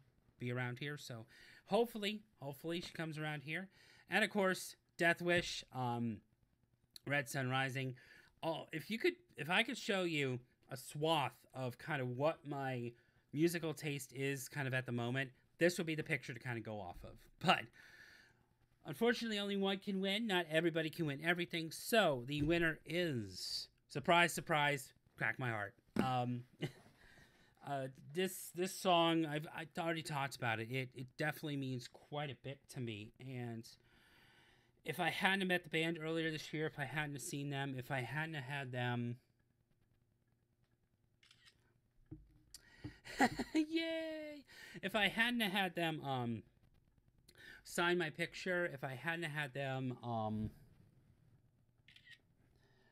yeah, there we go. If I really hadn't have if that song didn't mean so damn much to me, it probably would have gone to Rainier Fog. I mean, Never Fade Off a Rainier Fog, or even Death Wish. But personally, that song just kind of means a lot to me. And for me, Song of the Year really should be what song kind of defined your entire year, rather than what made the most album sales, so we're just going to give that award out to the album sales. No. If I had to pick the one song that kind of defined my 2018 and where I was with my growth, it would be that. And Sky can talk. I've already talked about my ex before, but November is a tough month because that was when I parted ways, cut ties, and really just decided that it was my time to grow.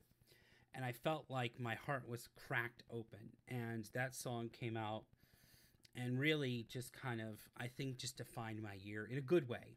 And that's why it won.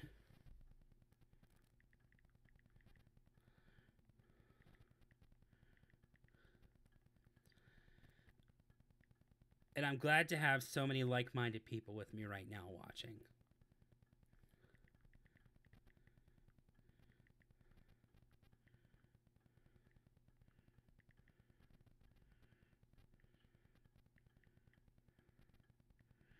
Wow, I cannot spiel tonight. So let me make sure everything's good to go. And now we get to go on to the 100% full albums. These are some of my favorites because instead of choosing it based on album sales for the entire album or based upon this and that, I get to talk about the album as a cohesive whole. And that's just the way my mind works. When I buy any song, when I listen to any song, I think, how is this going to fit in the narrative of the entire album? So, we're going to start things off with the best live album. And let's start by first talking about this band right here. This band, Opeth. And I like a lot of European metal. And, wow, that flopped out. But when I heard that this was coming out, I was like, I had to grab this. And what's funny is this is awesome. If you've never seen the Red Rocks Amphitheater, this picture just kind of sums up everything. And there's some the lyrics to these are kind of cool because they have pictures of the band at Red Rocks and everything. Yeah, Opeth. And most of this is from Sorceress. So it's Sorceress, Ghost of Perdition, Demon of the Fall, The Wildflowers, In My Time of Need, The Devil's Orchard, Cusp of Eternity, Heir Apparent, Era, and Deliverance. No Black Rose Immortal, of course, because that'd be 28 or 20 or so minutes. This is also on Green and Black Splatter. I got the only copy at the time from my favorite record shop. Like I said earlier, I'm on first name basis with the owner, and he said, well, I should have ordered more. Glad you got the only copy. And then I found he got another copy later on. But at the time, I got the only copy. So, Red Rocks Amphitheater is arguably one of the best sounding amphitheaters in the United States. And the mixing and everything on this album was awesome and just amazing. and I was really blown away. It's actually okay. So my turntable can actually plug into the USB of my computer and record to Audacity, so I can create like an archive. And this is one of the only times I've only done this one other time where I actually pulled the album, put the turntable on my computer, and just ripped the album. It took me a very long time, and I did make a digital copy based upon that for my own listening here on the computer. But I this is the I literally this is one and only time when I did this. I shut my door, put my phone away, poured myself a nice drink, and was just immersed in the sound, because Red Rocks Amphitheater is one of the best sounding amphitheaters in the world. And, well, in America, really. I'd love to go to Wacken Open Air one day. That'd be awesome. But when I listened to this album, they did great work. There's a Red Rocks compilation that includes Paramore, one of those, and some other bands, and they did it as like an actual album, like an LP press and everything. I'm jealous of my friend that he has that, but it's great, and hearing them live was awesome. The next one is this album right here, Volbeat, live at Telia Park, and I don't have the vinyl just yet, but there actually is one record I'm waiting on, and I think Ben might have just helped me with that. But this is Volbeat live at Telia Park, so this is the first time, and what's cool is the vinyl is triple LP, but you can see just how big the picture is. And this is how many songs they performed, like just all the good stuff, and it's a mix of all their albums, which is great. They also had a bunch of their friends on there, so the singer of Napalm Death was on there. The guy who sings for Evelyn, for Evict, one of my current favorite songs by them. Michael talks to the crowd. This is the first sold out show. The actual vinyl record is 3 LP set, and I bet you if it sounds as good as this one, man. Let's see here. This was on August 26, 2017. Yes, this is the 2018 awards, but if it was recorded in 2017 and released in 2018, I'm counting it. They did their first sold-out show at Telia Parkin. They're also the first domestic band to do that, and there were 48,250 people in attendance at that show. So if you look at any video, it's insane how many people were there. I wish I had that. Also, if, like I said earlier, if there is a album that you know of that's not on the list here, it's because I didn't get time to listen to it. There was a live CD, DVD that Evanescence put out. As of this live show, I have it, but I have not had a chance to listen to it. You know, life gets busy and all of that, so they're not on this list solely because I did not listen to them. And the last record physical that I'm going to show you tonight is this one. So for Record Store Day this year, the National released Boxer live in Brussels. And this is very shiny. And in 2017 in Brussels, to celebrate the 10-year anniversary of Boxer, the band recorded the entire album from beginning to end, just boom. The only knock I have to say about this album is there was not a lot of crowd interaction. I love hearing crowd interaction. It means a lot to me. You hear it with Michael on the Opeth album. You hear it... Opeth, wow. Wow, wait. Both of them named Michael? Well, you can hear both the crowd interactions on both Volbeat and the Opeth one. But this one was just very minimal. It's a really cool package. It's 180 gram, 100% clear. You can't even see the record. It is clear. And it is very pretty. But, to be truthful, I liked it. But, I'm just going to say it here. It's not the winner. But it was a pretty decent album. But we do have to pick a winner here. And the winner is Volbeat for Let's Boogie live at Telia Parkin. And Volbeat, if somehow you happen to come across this, Please come to my city. It's been years since I've seen you. Love you guys. Love you guys.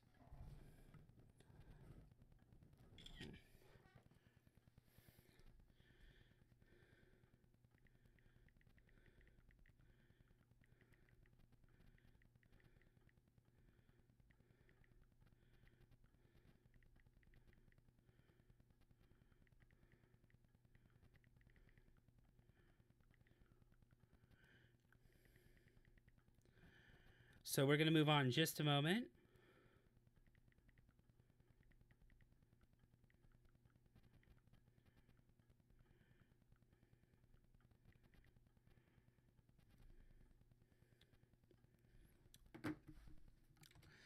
Let's move on.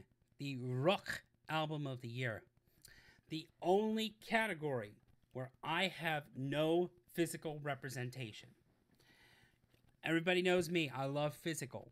But for just whatever reason, this is the only digital only release category.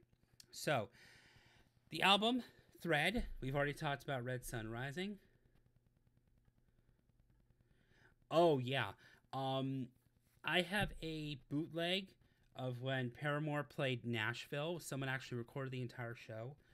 And if you put on the noise-canceling headphones and you listen to that, you feel like you were there. And yes, there's some singing and screaming and everything, but it feels like you're actually in the room at the concert, which is great. Hey, caveat. 1, I don't know where it came from. 2, my friend let me stream it one time. But the ones that are actually legal, yeah, it really can take you. And I actually did listen to that album with my noise-canceling headphones with my little cup of whiskey, and it was awesome. No, I literally don't know who recorded it. I don't know who recorded it, but this was back in the Paramore fan club days, and there was some stuff that went around, if you know what I mean. I might have lived up to my name at some point. I'm sorry, I heard some weird stuff outside. I just heard, I'm like, that scared the crap out of me. So, if this is my last live stream, it was great. No, I'm kidding. So we talked about Living the Dream, the Slash album with Miles Kennedy. We've only talked about one of the songs, but I remember working out to this album and just being like, oh my gosh, oh my gosh, oh my gosh, oh my gosh, oh my gosh, oh my gosh, oh my gosh. Just hearing like the guitar work and kind of the synergy that they had, Miles and everybody else had on that album was great. And then Anthem for the Peaceful Army. Greta Van Fleet did an excellent job. Oh yeah, we will definitely have to do that. I play guitar. It's not with me right now, but we'll definitely have to do that. That'll be awesome. That is a good idea. But let's hand down another award. The Rock Album of the Year goes to Red Sun Rising for their work on Thread. I felt like when I was going back through this, they didn't get enough representation, but this was one of the ones that was easiest to pick. And there were a lot of ones that were harder to pick. But this one I lost no sleep over. I'm very glad to hand out this award. And, yeah, it looks good.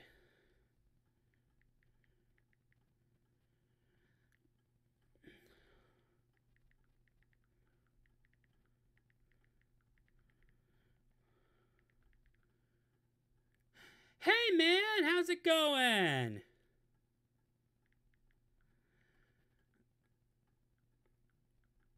Okay, let's do this.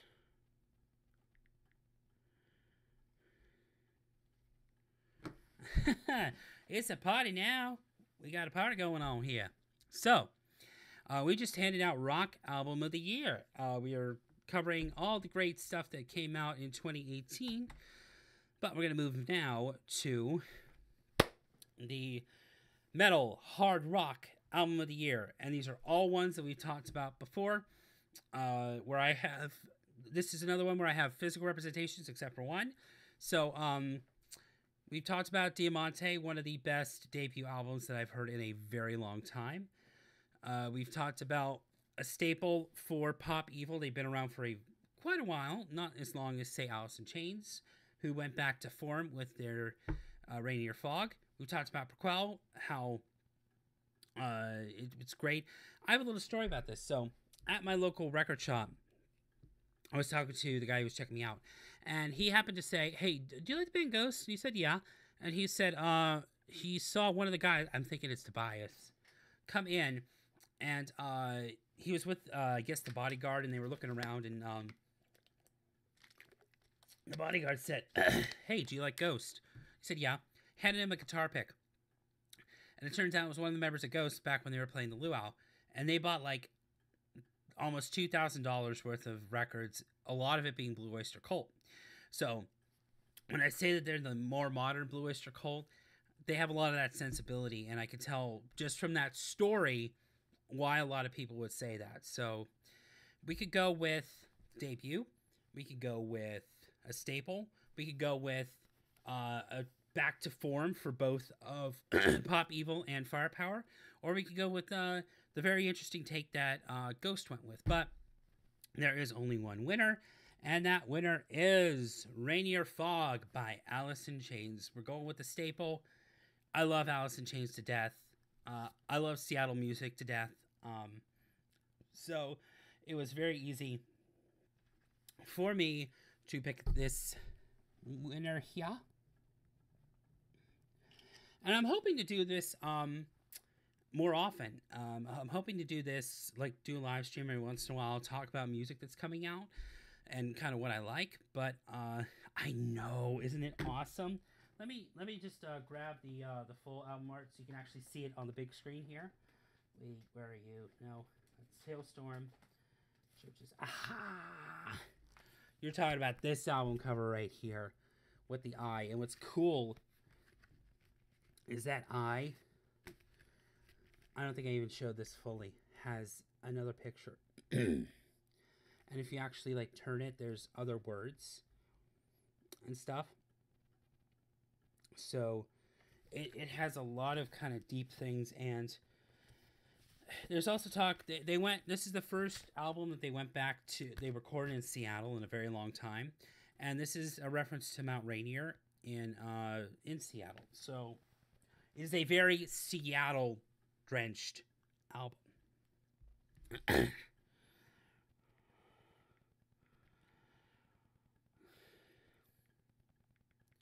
I know. It's awesome. Let me go back one more time. Let me get this tweet going, and I'll kind of dig into this a little more. But Alice in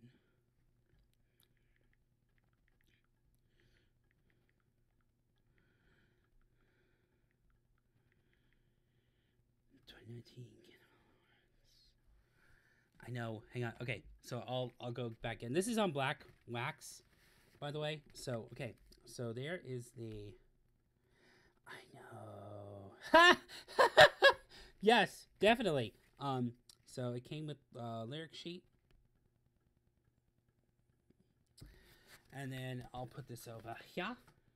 I also need a bigger desk. I think. No, I just need to get decluttered. But there's the four guys. And then the other lyric sheet. And I think you'll appreciate this, Ruben. So, there's only 3 sides to this album. Each of the labels actually looks like the head.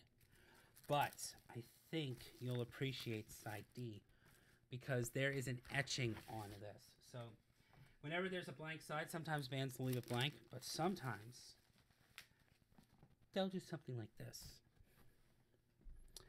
I don't know if you could see that or not. Let me turn my light so you can actually see it a little bit better. Hopefully you can see this. There. Look at that.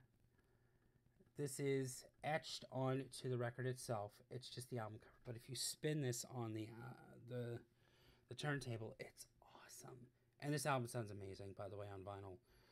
They mixed it, and they did the mastering awesome. But just look at that. That is amazing. Amazing, amazing, amazing. I'm telling you, I spun this one quite a bit when I got it. But you also don't want to spin it too much because, yeah, I agree. It is awesome to have them, be 100% invested in the experience. We pay a lot of money for these albums, especially because I know I paid at least $30 for this. The Opeth I paid $42 for. It's one of the ones I spent a lot of money on. So it is very awesome when the label and everything goes just above and beyond to make sure that this is not only the best sounding, but you get your money's worth. And I applaud Alice in Chains. I'm probably going to give them best packaging this year because not only is this heavyweight vinyl, but I have them in these MoFi sleeves, so the actual sleeves are okay, like they were in here. But look, it fits everything. It fits the MoFi sleeves. It fits all of this. Like, they went above and beyond to make sure that this was packaged 100% amazingly. And I'm so very glad that they did that. Okay, we are nearing almost the end. We have 2 more awards left. We just have 2 more awards left. I hope everybody's been having a great time with this, but we're going to move on to the Alt Rock Album of the Year.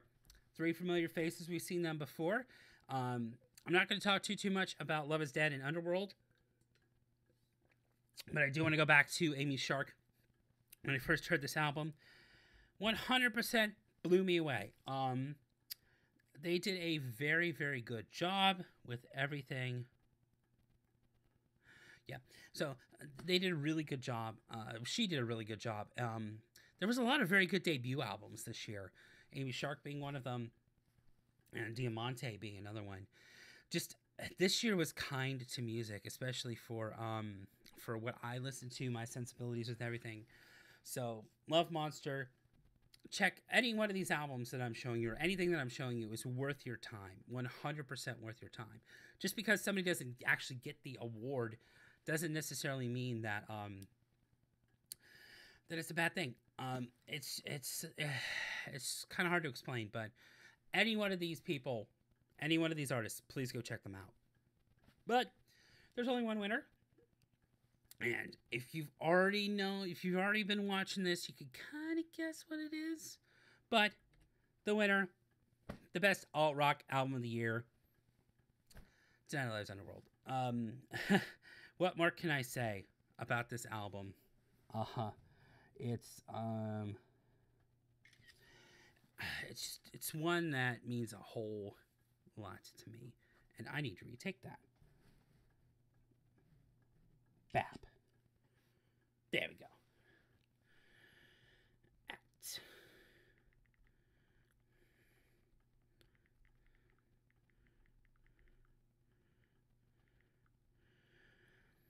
Tonight Live. Hashtag.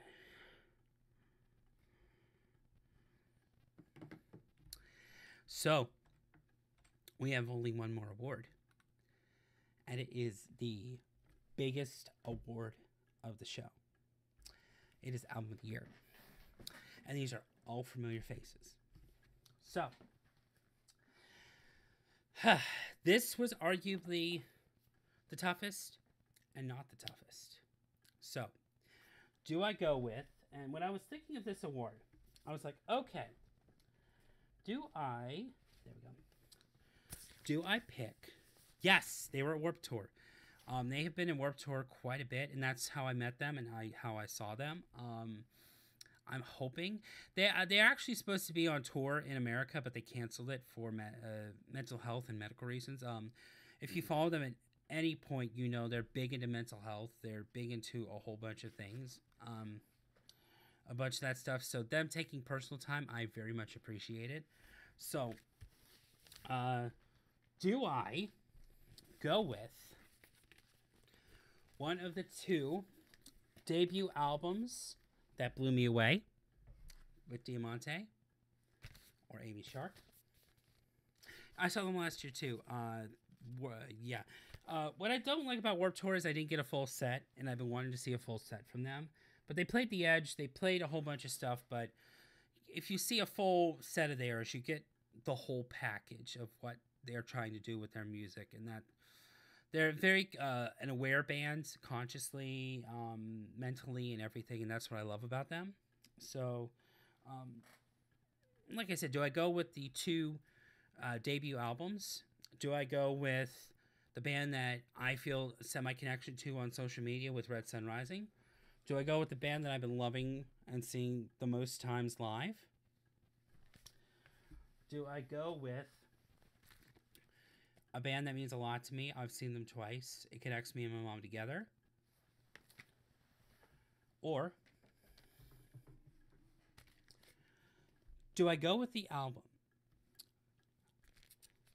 that I not only wanted to skip 2017 Christmas for, but I have listened to almost every single day of 2018, and I have listened to almost every single day of 2019.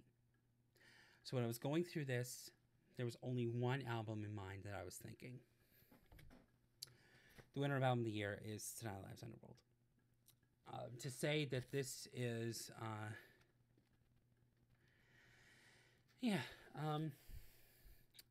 it's never too late. If you want to, just take some time to listen to lyrics of a song that you just kind of hear in the background. I'm not saying to completely analyze, let's just say, Gold Digger from Kanye. But, oh, yeah. Oh, cool. That's awesome. They were just before the main at my show, and Sum 41 was before them. I almost got killed at the Sum 41 show because I got kicked in the head way too many times by crowd surfers. And I wanted to see the main, but I was so exhausted. I did the entire day. But, like I said, I wanted to skip Christmas for this album. And I listened to, not the digital version of this, the CD version. It's in my car. That's all I listen to when I go to work or home. Work or home. Or wherever I'm going. I got to talk to Corey Taylor, shake his hand, and talk to them about this amazing band. I've shown this on my Twitter, and Corey has liked it. To say this band means a lot to me is an understatement. They are almost usurping Paramore as my favorite band in terms of meaning things to me. They actually might. But if I have to pick an album of the year, it would definitely be this. Because this album transcends time for me. This album has not gotten stale. This album I have listened to 100%, and I have not lost sleep thinking that this is my album of the year. It has stayed my album of the year throughout the entire year. There's been a couple of things that almost usurped it, but when I go back and I think about it, this is my album of the year. Hands down. I'm dead serious. Yeah, I know, it's... When I just think about this band and how much they mean to me,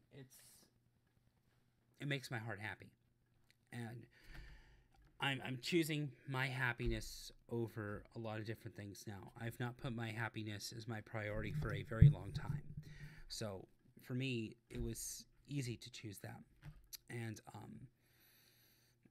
just getting to meet them and talking to Jenna about how she has I'm in, amen to that.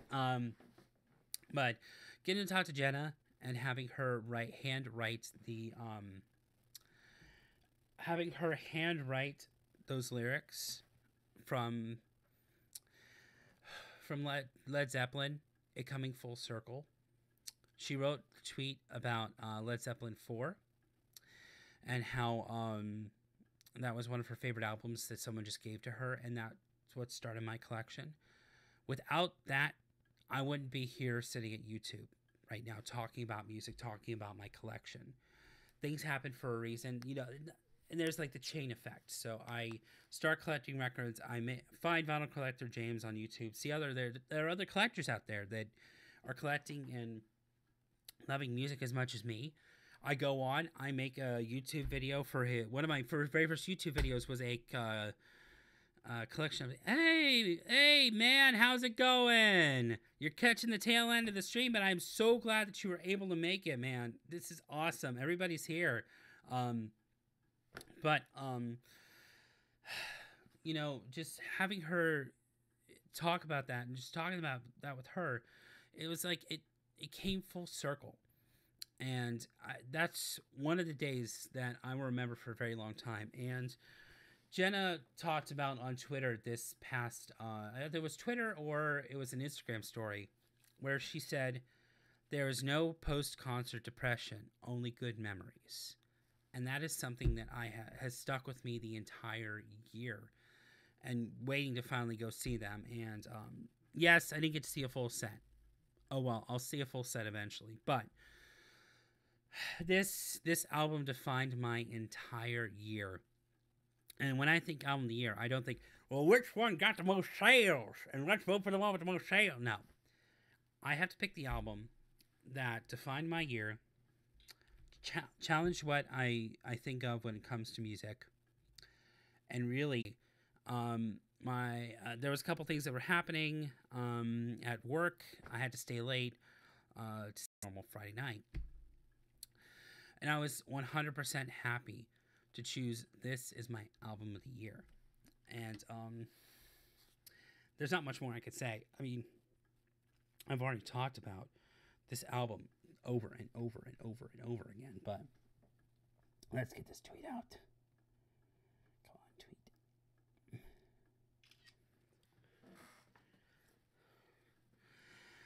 And yeah, so let's just pop right here so we can have just a little bit of the chat and everything. Thank you all so much for hanging. Yes, definitely. But you have a great weekend too. Actually, we're at the end here, so this is just kind of wrapping up things. Thank you so much for staying for the entire thing. Just having y'all here and just watching this is great. I am leaving this up on my YouTube page, so I'm going to make sure that the title does not say Alice in Chain Unboxing. Everything will be great for that. This will be up on my channel. For those who did not actually get to see this, it will be up. But yeah, hanging was nice. It's awesome. Everybody who came to check this out, thank you so much.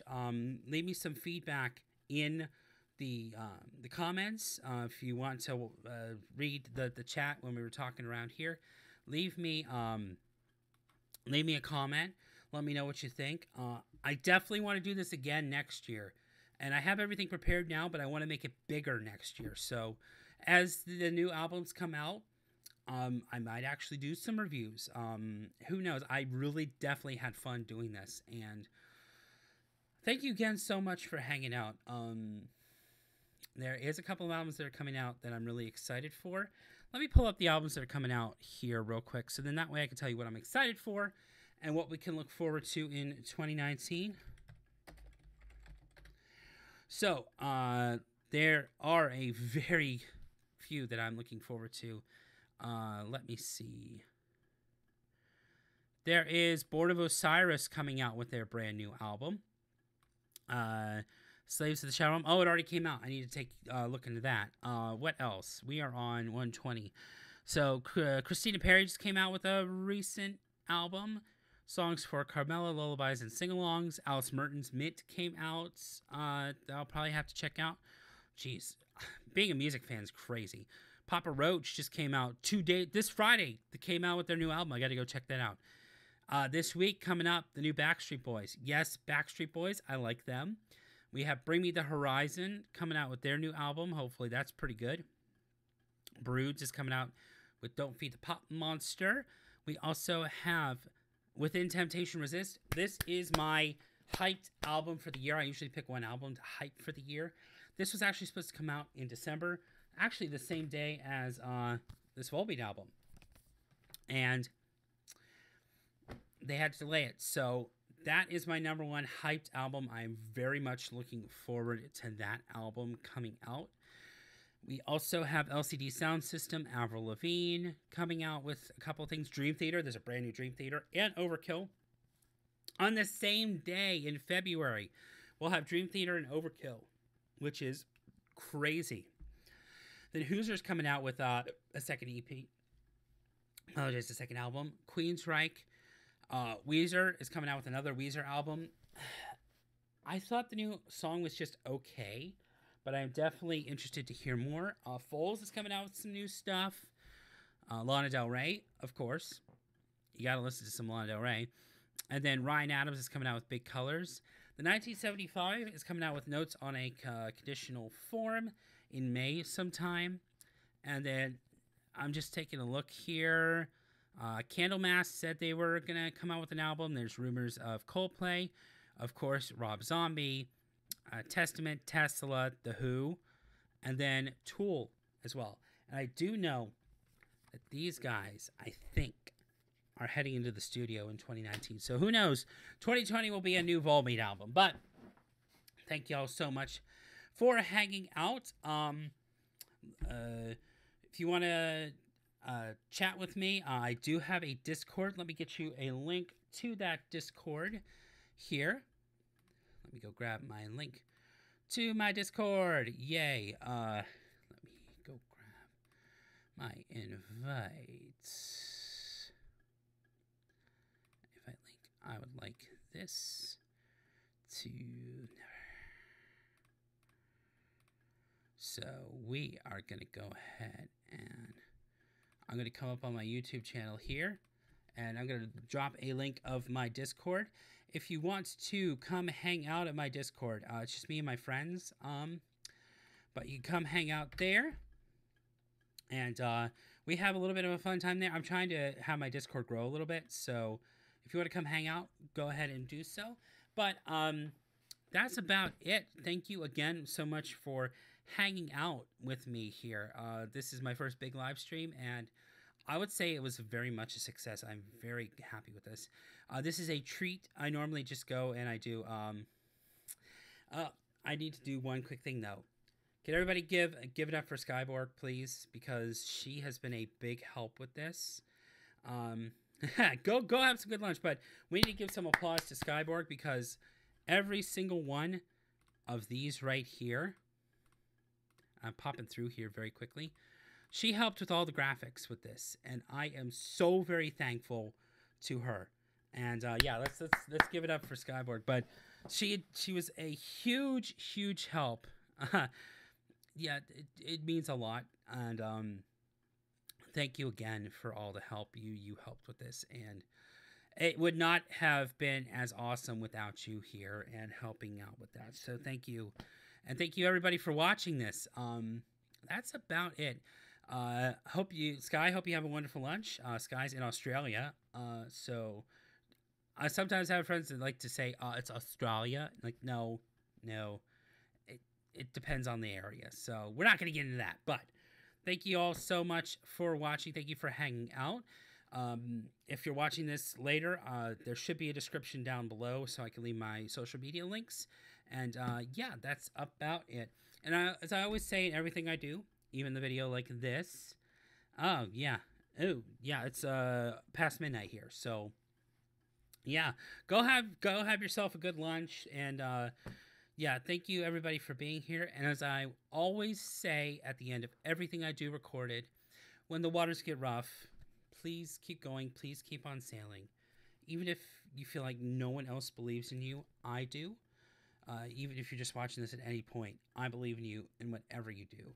And thank you again so much for watching. New videos will be out soon. And who knows, maybe I might just do a random pop-up stream. So, yes, awesome. Thank you. And thank you again for hanging out.